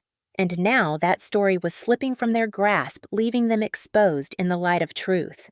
The next morning, during a meeting with Captain Chin and the FAP counselor to review updates to my case file, My temporary phone buzzed again, a single text from a number I recognized instantly. My mother. Please, Brooke, stop this. You're destroying your father. My hands tightened around the phone. I felt the heat rise behind my ribs, not from fear this time, but from something steadier, something firmer, something like strength finally finding its shape. I typed back slowly, deliberately, each word steady as steel. I'm not destroying him. I'm telling the truth. The reply came 2 minutes later. You're making us ashamed. I closed my eyes. When I opened them again, I wrote the last message I would ever send to her. I'm not responsible for your shame. I'm responsible for my safety, for my life, for the truth. Then I put the phone down. My breath shook in my chest. Not with fear, with release. Captain Chin watched me quietly, her expression softening at the resolve in my voice. What did she say, Lieutenant? I took a breath, steady and sure. She asked me to stop making him look bad. Chin's expression darkened just slightly. And what did you tell her? I lifted my chin. I told her I only told the truth. For the first time in 29 years, I realized the truth didn't make me weak. It made me free. The first session with Army Behavioral Health happened 3 days after the town hall incident. The counselor's office was tucked behind a cluster of low administrative buildings, quiet and intentionally out of the way. I walked there with measured steps, my hands tense at my sides, the September air warm against my sleeves. Even though the installation bustled with soldiers heading to formations or PT recovery, everything around me felt slightly muted, like I was moving underwater. The behavioral health clinic smelled faintly of disinfectant and warm paper, the comforting kind that reminded me of libraries rather than hospitals. A receptionist in ACUs greeted me with a polite nod and directed me toward a waiting area where 2 other soldiers sat, each wearing their own version of the guarded expression I recognized in myself. When my name was called, I followed a soft-spoken therapist named Major Erica Dalton into her office. She gestured for me to sit on the small couch across from her desk. No uniforms hanging on the wall, no military awards on display, no harsh fluorescent lighting. Instead, a floor lamp cast a warm glow and a small water fountain hummed softly in the corner. Lieutenant Kessler, she said, sitting across from me with a notepad balanced on her knee. I read your intake summary. I want you to know this space is for you. This is not an interrogation. This is not a judgment. This is care. The word care hit strangely, like it didn't belong to me, like it was a language I had never learned. I nodded but kept my hands clasped tightly in my lap. She began gently asking simple questions about sleep, appetite, concentration. I answered mechanically at first. Yes. No. I'm not sure. Not really. After a while, she leaned forward and said softly, Brooke, you don't need to perform here. You don't need to be strong in this room. You only need to be honest. Honest. The word was still new to me when applied to anything involving my parents. But slowly I talked. Not all at once. Not in the raw flood I feared would destroy me. More like releasing pressure valve by valve. I told her about Raleigh, about the hallway, about the contract I hid in my backpack at 18. About the way my father's voice could freeze me instantly. About the manipulation that felt normal until someone gave it a name. I didn't cry in that first session, but I shook. My hands, my voice, my breath. She noticed. This, she said gently, is your nervous system learning that you're safe. It doesn't know how to do that yet, but it will. Safe. That word felt unfamiliar, almost foreign, like it belonged to another girl in another life. But for the first time, I let it settle in the room around me, not as a threat, but as a possibility. After the session, I stepped outside and stood in the sunlight. It hit me with a warmth so steady that it made my throat tighten. Safety didn't feel like a dramatic shift. It felt like air moving into my lungs without permission. It felt like something inside me recalibrating after years of compression. Over the next week, therapy became part of my routine. Talking about my childhood made me feel like I was peeling off layers of armor one at a time. Vulnerable, strange, necessary. I learned terms I had never allowed myself to consider before. Trauma bonding, coercive control, chronic hypervigilance. Words that explained why I reacted the way I reacted. Why I froze when voices rose. Why I jumped when phones buzzed too loudly. Why I apologized even when I wasn't wrong. None of this is your fault, Major Dalton repeated each session. Your mind did exactly what it needed to survive. Survive. I realized I had spent 29 years surviving, not living. One afternoon, after a particularly heavy session about emotional manipulation, I stepped outside and saw a familiar figure leaning against a railing near the parking lot. Captain Reddick. He straightened when he saw me, not intrusively, simply attentive. Lieutenant, he greeted with a small nod. I managed a weak smile. Didn't know you'd be here, sir. I wanted to check in, he said. Only if that's all right. For some reason, the simplicity of the gesture, the lack of demand made my chest tighten again, but not with fear. With something like gratitude. We walked slowly toward the sidewalk. How was your session? He asked. I exhaled. Difficult, but good, I think. He nodded like he understood the complexity of the answer. Healing usually feels like that. Heavy, but right. We stood in comfortable silence for a moment, watching a formation jog past in the distance. Then he turned to me. Expression-grounded voice, steady. Lieutenant, you did the bravest thing an officer can do. The words hit with unexpected force, not sharp, but solid. Anchoring. I shook my head gently. I don't feel brave. That's usually how bravery works, he said. It doesn't feel heroic. It feels terrifying. But you did it anyway. You spoke the truth. You protected yourself, and you trusted us to help. My throat tightened again. Not with panic this time, with something softer, something growing, something like belief. I looked down at my hands and noticed they weren't shaking. Not this time. Thank you, sir, I said quietly. He gave a small, reassuring nod. We stand by our soldiers, Lieutenant, especially when they've stood alone for far too long. As he walked away, I realized something profound and terrifying and beautiful at the same time. I was learning to live without fear. I was learning to speak without permission. I was learning to exist without apology. I was learning not obedience, not silence, not survival, but something new, something fragile, something strong. I was learning myself. Word of what happened at Fort Liberty spread through Raleigh's veteran circles faster than anyone expected. My father had always been deeply involved in the local retired service community. The breakfast meetups at the diner on Hillsborough Street, the VFW Hall gatherings, the fundraising events where he boasted about discipline and integrity as if they were medals pinned to his chest. But those circles ran on reputation, and once a crack appeared, it widened quickly.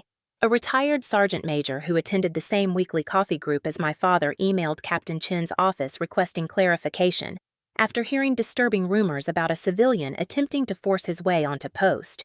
Another retired officer reportedly confronted him in the parking lot of the VFW hall, asking why his daughter, a commissioned Army officer, would submit a sworn statement describing fear and coercion at home. The confrontation did not go well. The story made its way through the veteran community, and suddenly, the man who once lectured others about discipline found himself quietly excluded. People stopped greeting him with respect. Invitations dwindled.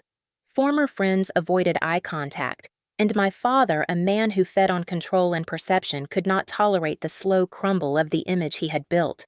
It took a week for him to break. Exactly 7 days after the town hall incident at 7:32 in the evening, my temporary phone rang. The number flashed across the screen, a number I knew too well. My pulse stuttered. For a moment, I considered letting it go to voicemail, but something inside me, perhaps the new version of myself I was beginning to grow into, whispered answer it. So I did. Brooke. Hearing my father's voice again sent a cold rush up my spine, not because of fear, but because of how familiar it was, how deeply wired it had been into my nervous system since childhood. His tone, however, was different. Not booming, not authoritative, not commanding. It trembled at the edges, a crack in the armor. You need to help me, he said. No greeting, no acknowledgement. Straight to the demand. Excuse me, I said, keeping my voice steady. Help you with what? He exhaled sharply, frustrated the moment I didn't immediately obey. People are saying things that make me look bad. The guys at the hall think I hurt you. They think I'm unstable. They're questioning my service, my integrity, my leadership. I said nothing. Silence for once belonged to me. He continued, voice rising in desperation. You have to fix this. Tell them it was an exaggeration. Tell them the army misunderstood. Tell them you didn't mean to involve command. My grip tightened on the phone. My mind flashed back to the town hall, the shouting, the rage, the humiliation he inflicted on me in front of my entire unit. Then further back to Raleigh, to the grip on my wrist, to the shove against the wall. Then even further to childhood, to obedience demanded like breath to control, dressed up as love. I inhaled slowly. Dad, I said quietly, I told the truth. Do you have any idea what you've done to this family? He snapped, the familiar anger leaking through his voice like a crack in the dam. Do you understand how many people think I'm some kind of monster now? A strange calm settled over me. For almost 30 years, his anger had dictated my pulse, my fear, my choices. But in that moment, listening to him unravel, I felt none of that. I felt clarity. He misinterpreted my silence as guilt. Brooke, listen to me, he said, switching back to that low, commanding tone he always used when he wanted to bend me. You're an officer now. People will believe you. You have to fix this. You have to help me go toy. I am your father. The words rung familiar. The same manipulation, the same entitlement, the same belief that my purpose was to protect him, serve him, justify him. But something inside me, something new, something strong, rose like steel beneath my ribs. No, I said. He sucked in a breath, stunned. What did you just say? I said no. The silence that followed stretched thin and sharp. It was the kind of silence my childhood self would have rushed to fill with apologies. But I let it sit. Let it burn. Let it become the boundary it should have always been. Brooke, he said through clenched teeth, I am asking for your help, as your father. Just like you never helped me, I replied, my voice steady, cold, unshakable. He inhaled sharply, a quiet sound but one filled with disbelief, affront, and the shattering realization that his control was gone. Gone in a way he couldn't repair with threats or guilt or booming commands. Gone because I didn't belong to him anymore. I never had. The silence broke into sputtering rage. You ungrateful girl, I didn't let him finish. I didn't let him claw his way back into the space he used to own inside me. I didn't wait for the curses, the accusations, the venom he had thrown at me my entire life. I lifted the phone away from my ear. Goodbye, Dad, I said quietly. Then I ended the call. It was not dramatic, not loud, not cinematic, just a soft click, a severing, a liberation disguised as a simple motion. I set the phone on the table, staring at it as my heartbeat slowly steadied. 30 years of conditioning tried to pull me back, tried to whisper that I had done something wrong, something cruel, something unforgivable. But deeper inside, beneath the fear, another voice whispered back, You told the truth. You chose yourself. You are free. And for the first time in my life, that second voice was louder. I did not plan revenge the way movies imagine it. No dramatic confrontations, no screaming matches, no slammed doors or poetic speeches delivered with perfect timing. What I chose was quieter, cleaner, more disciplined, the kind of justice the Army had taught me to believe in, the kind of justice my father never imagined I'd have the courage or the authority to use. The call he made asking me to help him go lingered with me for days afterward, not because I felt guilty, but because it clarified something I had never fully admitted to myself. My father believed he would always outrun consequences. He believed appearances would always protect him. He believed silence would always shield him. Mine, my mother's, our family's. Silence had been the currency he traded in the weapon he wielded, the leash he used to keep me obedient. But silence wasn't mine anymore. One afternoon after therapy, I stopped by the Soldier Support Office near the battalion HQ to pick up a form.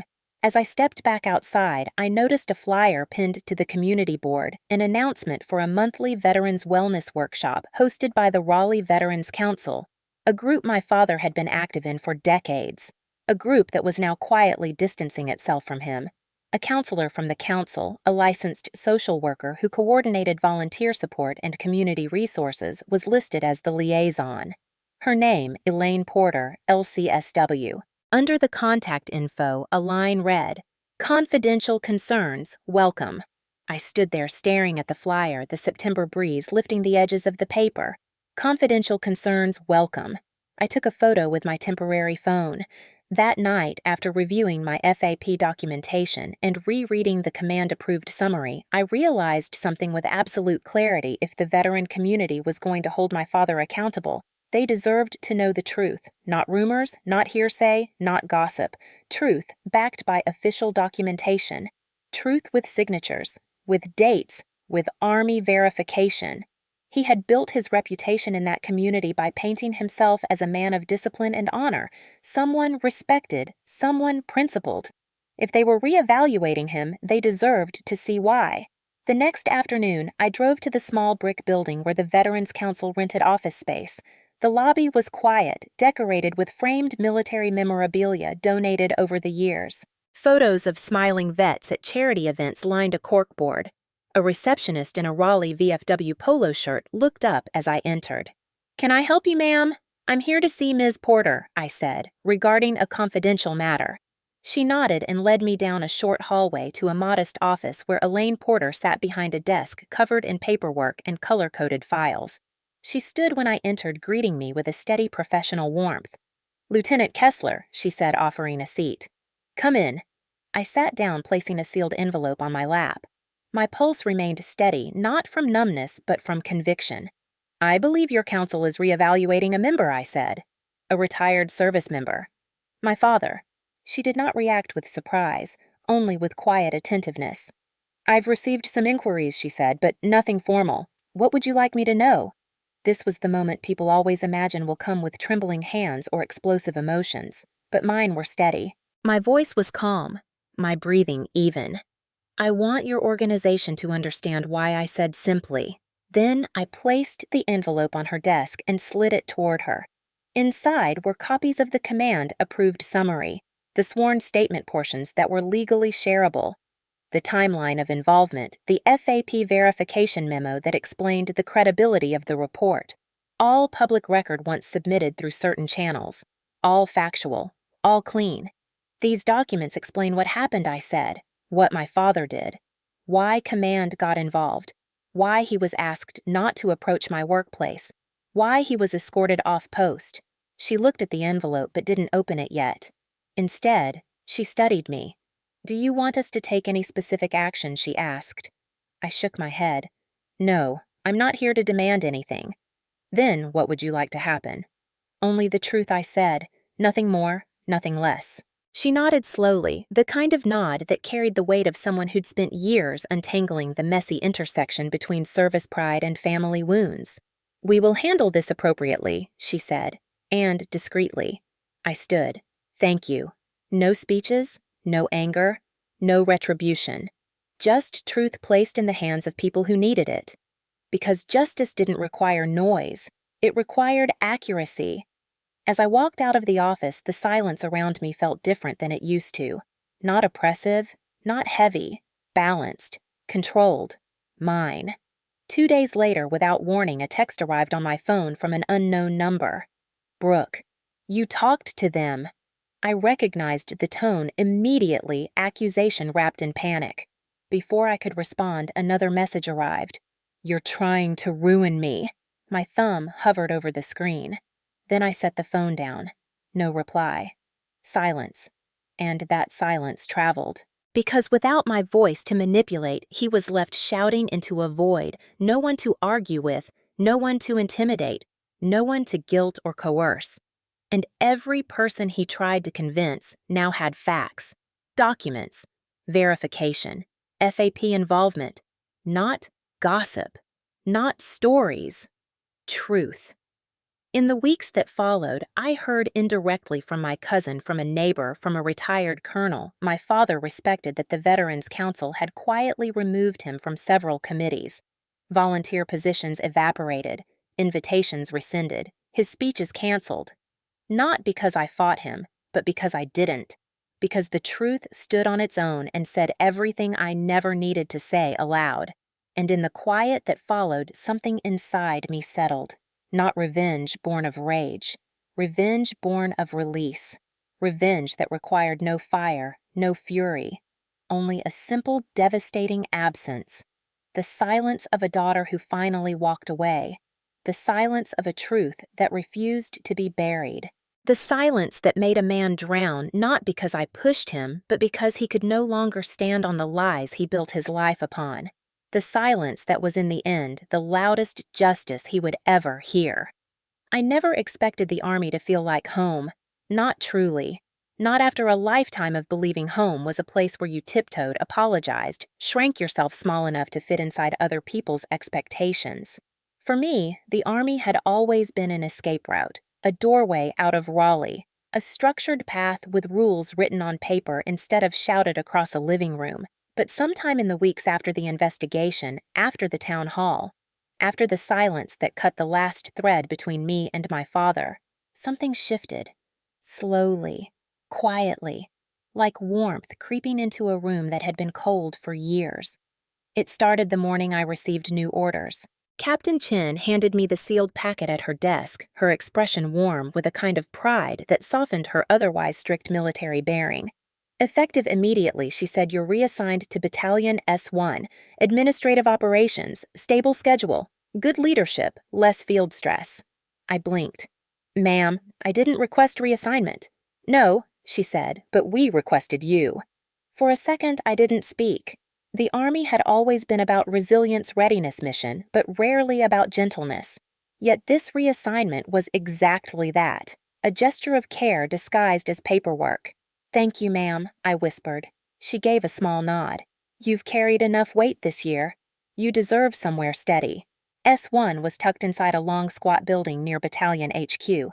Inside, instead of the roar of equipment or the sharp echo of training commands, the office hummed with printers, computers, and the occasional ringtone echoing off beige walls. Soldiers typed at desks, filed leave forms, updated personnel records. Bureaucracy, yes, but predictable. Safe. A place where no one raised their voice unless the copier jammed again. When I walked in, the NCOIC Sergeant First Class Hernandez greeted me with a grin so wide it made his eyes crinkle. "Lieutenant Kessler," he said, shaking my hand with genuine warmth. "Welcome to the madhouse." The admin clerk behind him laughed. Others waved. There was no stiffness, no suspicion, no whispers about the town hall incident, just easy, unforced acceptance, the kind I had never known at home. My desk was near a window. A small thing, but somehow symbolic. Light spilled across the keyboard as I sat down. A breath I didn't know I was holding slipped from my lungs. Safe. That word again. It came back to me like a mantra. 2 weeks into the reassignment, I started noticing something I had never seen before. People cared. Not just professionally, personally. Soldiers brought extra coffee to the office and set one on my desk just in case you wanted some. The supply clerk left a sticky note on my monitor that read, "You're doing great, LT." A private slipped me a pack of strawberry gum and said, "I heard you like fruit flavors." I didn't remember telling anyone that. Maybe I never had. Maybe someone had simply paid attention. That realization alone nearly brought tears to my eyes. And then came my birthday. I had forgotten about it. Truly. Back in Raleigh, birthdays were obligatory events, a cake ordered from the cheapest grocery store. A tense dinner, my father giving a stern lecture about maturity, while my mother insisted I should be grateful. I never expected celebration, affection, or anything resembling joy.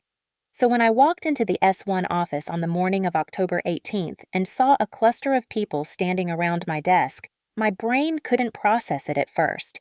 Balloons floated lazily above my chair. A small chocolate cake sat on my keyboard, and on top of the cake in shaky blue icing letters were the words, "Happy birthday, LT.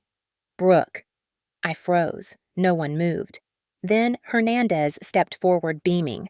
"We know you're not exactly the type to announce it," he said, so we asked around.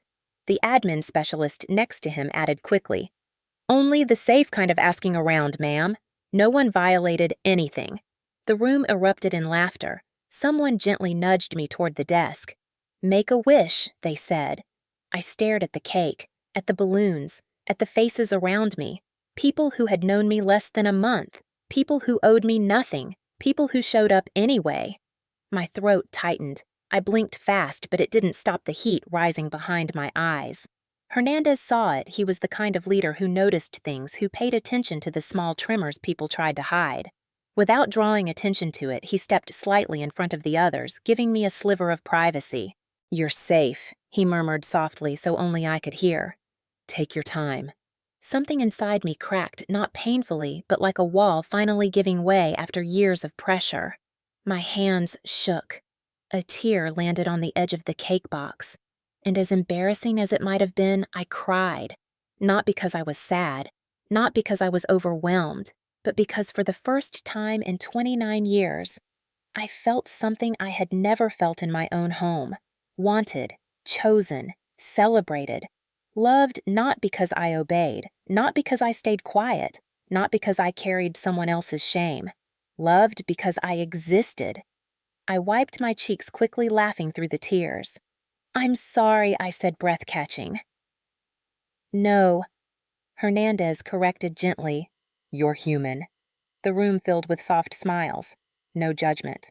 No discomfort. Just acceptance. They sang off-key, loudly, joyfully. Someone snapped a photo.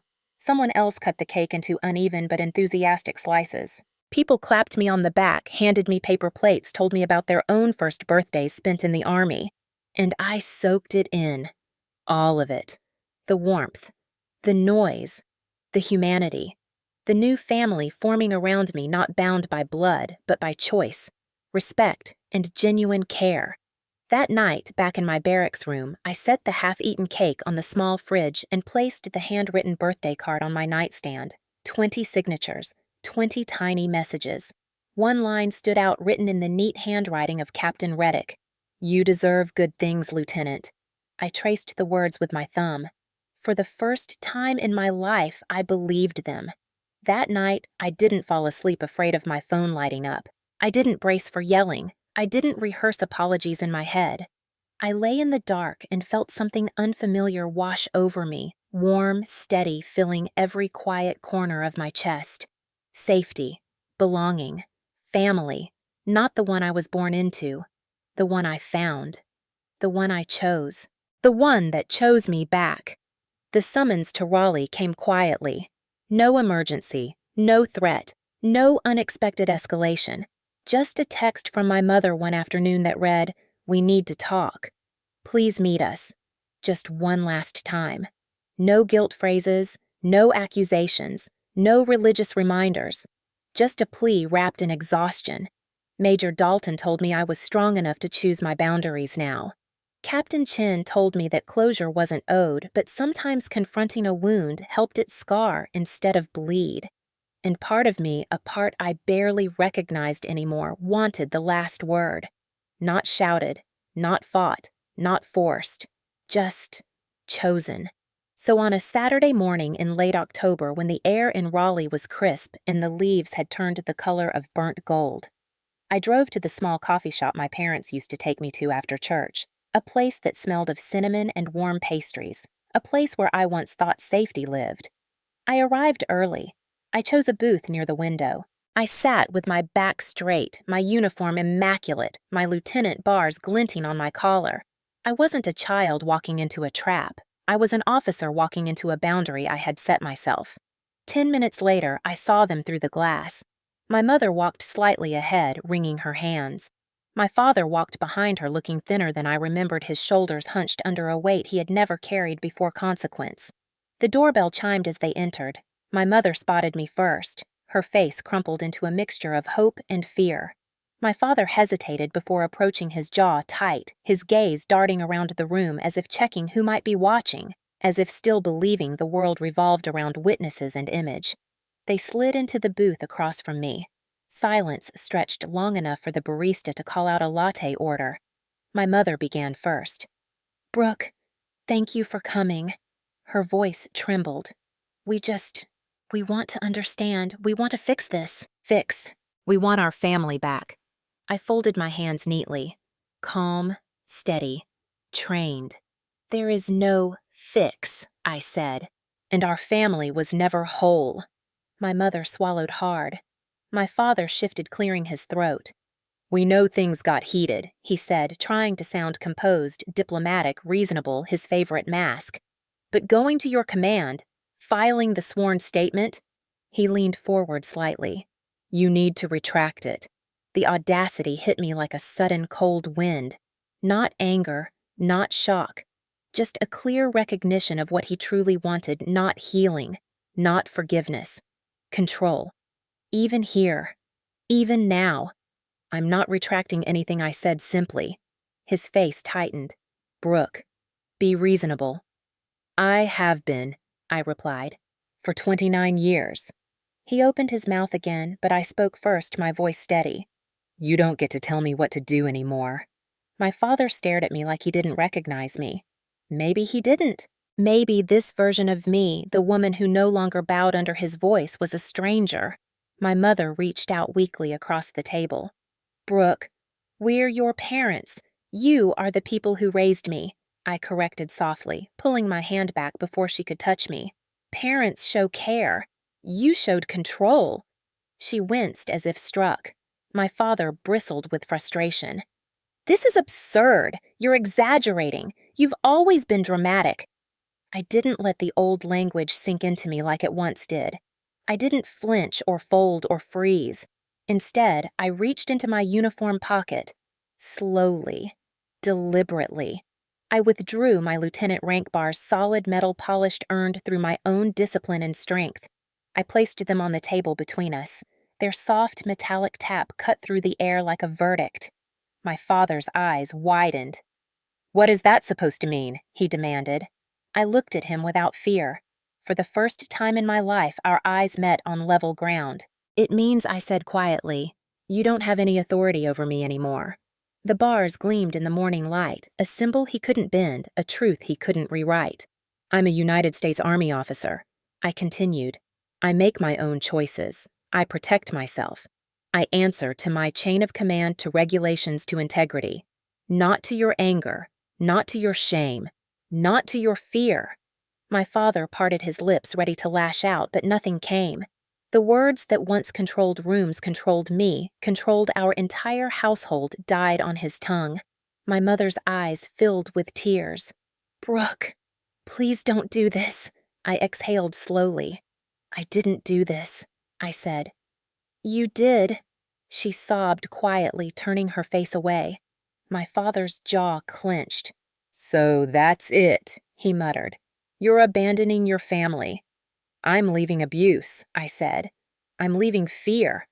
I'm leaving silence." He scoffed bitterly. "You think the Army is your family now?" I slid my rank bars back into my pocket, preparing to stand. "They treat me like one," I said. The final blow, not loud, not cruel, not fueled by rage. Just truth delivered with the calm certainty of someone who finally knows her worth. I stood from the booth. My parents looked up at me, one in disbelief, the other in heartbreak, but neither in power. "Goodbye," I said. Not dramatic, not emotional, just final. I turned and walked toward the exit. Neither of them followed. The sunlight hit me as I stepped outside, warm and steady across my shoulders. I didn't look back. I didn't need to. Behind me was a lifetime I no longer owed anything to. In front of me was a life I chose myself. And as the door closed behind me, the silence that followed wasn't punishment. It was justice. It was freedom. It was mine. Freedom didn't arrive all at once. It didn't crash through my life like a tidal wave or explode like a dramatic fireworks finale. Instead, it came quietly soft as the sound of my boots stepping onto unfamiliar sand, steady as the ocean tide rolling in and out, patient as the slow rebuilding of a life I never thought I'd have the chance to live. After the final confrontation in Raleigh, I drove straight back to Fort Liberty. I didn't look at my phone. I didn't replay the conversation. I didn't let the old guilt slither in and poison the moment. Instead, I put both hands on the steering wheel and felt something loosen in my chest, something that had been clenched for nearly 3 decades. A knot untied, a chain unlatched, a door unlocked from the inside. The next week, I filled out reassignment paperwork, not because I wanted to run, but because for the first time I wanted to choose where my life went next. Wilmington, North Carolina had always seemed like a distant dream when I was a child flipping through magazines and grocery store checkout lines. The kind of coastal town where people walked barefoot in the mornings and drank coffee on porches overlooking the sea. The kind of place where no one knew the Kessler name. A place where silence wasn't something demanded but something peaceful, healing. When my reassignment request was approved, I packed my life into 3 duffel bags, 1 rucksack, and a box of birthday cards from my S1 family. Captain Chin hugged me goodbye with the fierce warmth of a leader who cared more than she ever said aloud. "Go build something of your own," she told me. "You earned it." Captain Reddick shook my hand, his voice steady. "You're stronger than you realize, Lieutenant." And with that, I stepped into my next chapter. Wilmington welcomed me like a soft tide. My new apartment was small 1-bedroom, creaky floors, a balcony facing the ocean, but it was mine. Entirely mine. No one checked when I came home. No one stood behind the door listening. No one inspected how much I spent on groceries or asked why I chose strawberry jam instead of grape. No one demanded explanations. The first night there, I sat on the floor eating takeout lo mein straight from the carton, the sliding door open to the sound of waves. I kept blinking, half expecting someone to knock to intrude, to question to control. But the only sound was the ocean. I slept with the door cracked open, letting the ocean breeze drift in. Not because I was afraid of the dark. For the first time in my life, I wasn't. A few days later, I visited the base to in process. My new Unit 300th Sustainment Brigade was smaller, quieter, and more family-oriented than my previous one. My new company commander, Major Avery Rhodes, greeted me with a firm handshake and an understanding look that made me feel instantly at ease. "We read your file," she said. "Not the personal parts, just the professional ones. You come highly recommended." Hearing praise that wasn't tied to obedience or performance or fear felt almost unreal. "Thank you, ma'am," I said, trying not to show how much it meant. "You'll be working in leadership support," she continued. "Training, coordination, development planning, soldier mentorship. It's a good fit." Leadership.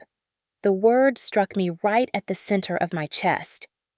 Maybe because for so long I had never been allowed to lead even my own life. Maybe because deep down I knew I wanted to be the kind of leader who protected people the way Captain Reddick had protected me that day in the medical review room. So I enrolled in a leadership and organizational development course at UNCW. Night classes, a campus near the water, walking paths where students strolled with backpacks and iced coffee, their lives wide open and unwritten. I felt older than them, heavier in some ways, but lighter in others. In class, we discussed emotional intelligence, conflict, management, mentorship styles. We analyzed case studies about leaders who stepped in at critical moments, leaders who changed the trajectory of someone's life with a single act of courage. Sometimes I found myself staring out the window toward the ocean, thinking of a question asked in a medical room under fluorescent lights. "Ma'am, did someone at home harm you?" I didn't realize it then, but that question had torn a hole in the narrative my parents built around me. A narrative I'd been trapped in for years. It forced light into a place I had kept in shadow. It forced truth into a place I had survived by lying. And it forced me to see myself as something more than a daughter raised to obey. In Wilmington, I learned the shape of my own spirit. I woke up early to run along the beach, letting the wind push against me as if testing my strength. I read leadership books on my balcony with the waves beneath me like a heartbeat. I made friends in class, real friends, the kind who asked questions because they cared not, because they wanted control. I laughed more. I slept deeper. I breathed without bracing. On weekends, I drove along the coast, letting the horizon stretch out endlessly before me, a reminder that the world was larger than the walls I grew up inside. Sometimes I thought of my parents. Not with longing, not with rage. With distance, with clarity. They had shaped my childhood, yes, but they did not get to shape my adulthood. They did not get to define my worth. They did not get to author my story. One evening during a seminar on transformational leadership, my professor asked us to write down a single moment that changed the direction of our lives. People wrote about mentors, promotions, deployments, marriages. I wrote, "A captain asked about the bruises." I stared at the words for a long time.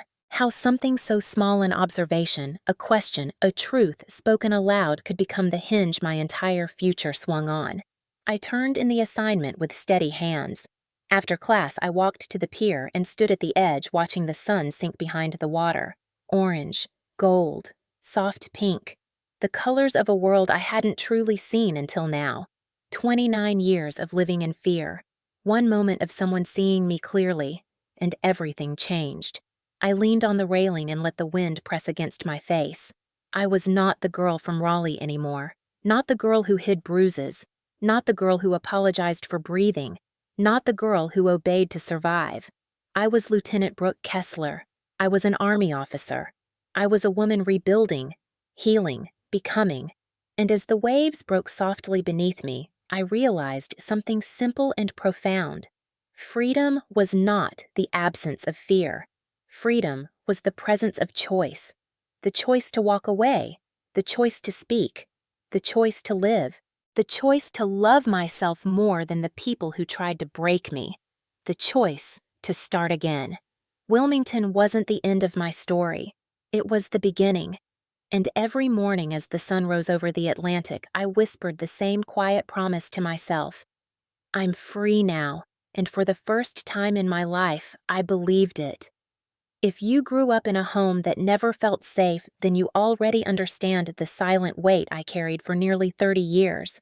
You understand how a voice raised in anger can echo inside you long after the shouting stops.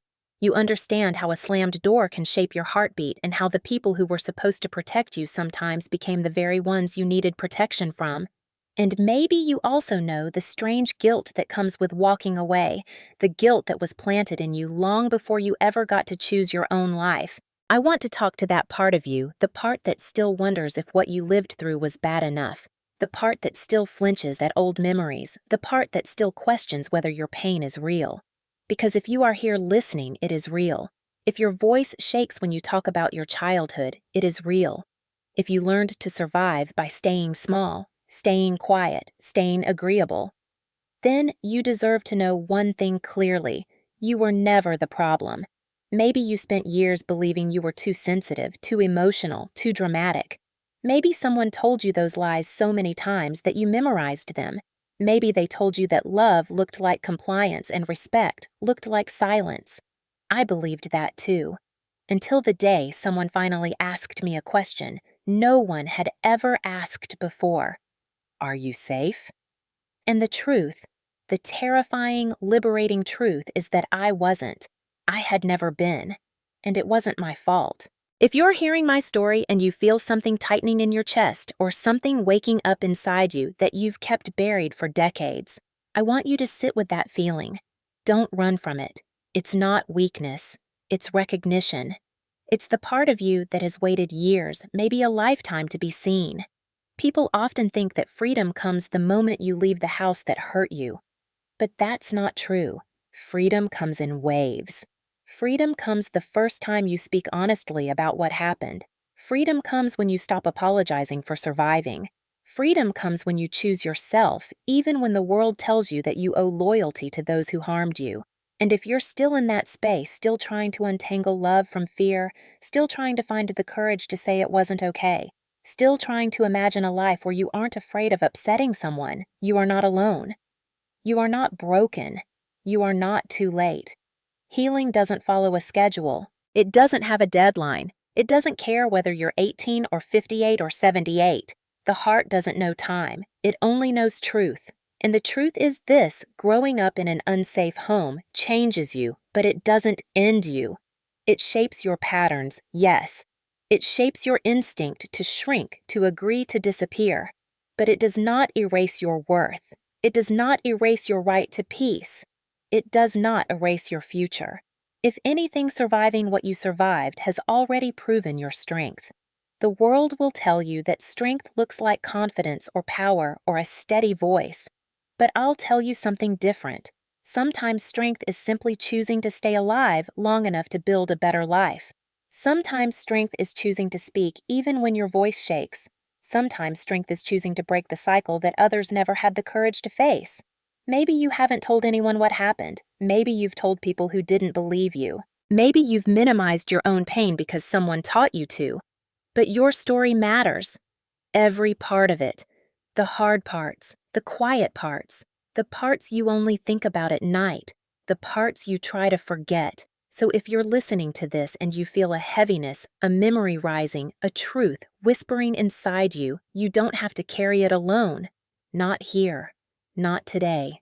Not anymore. This space, this moment, this story, it's not about judgment. It's about recognition.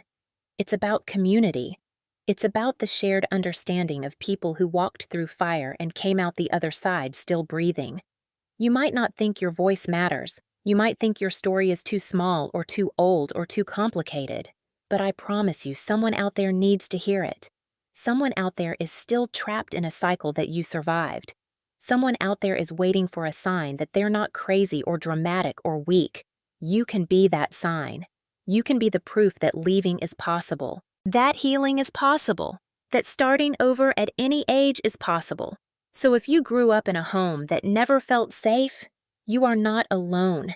And if this story touched something inside you, some buried memory, some aching truth, some longing for peace, then I hope you'll share your story too. Share it in the comments. Share it with someone you trust.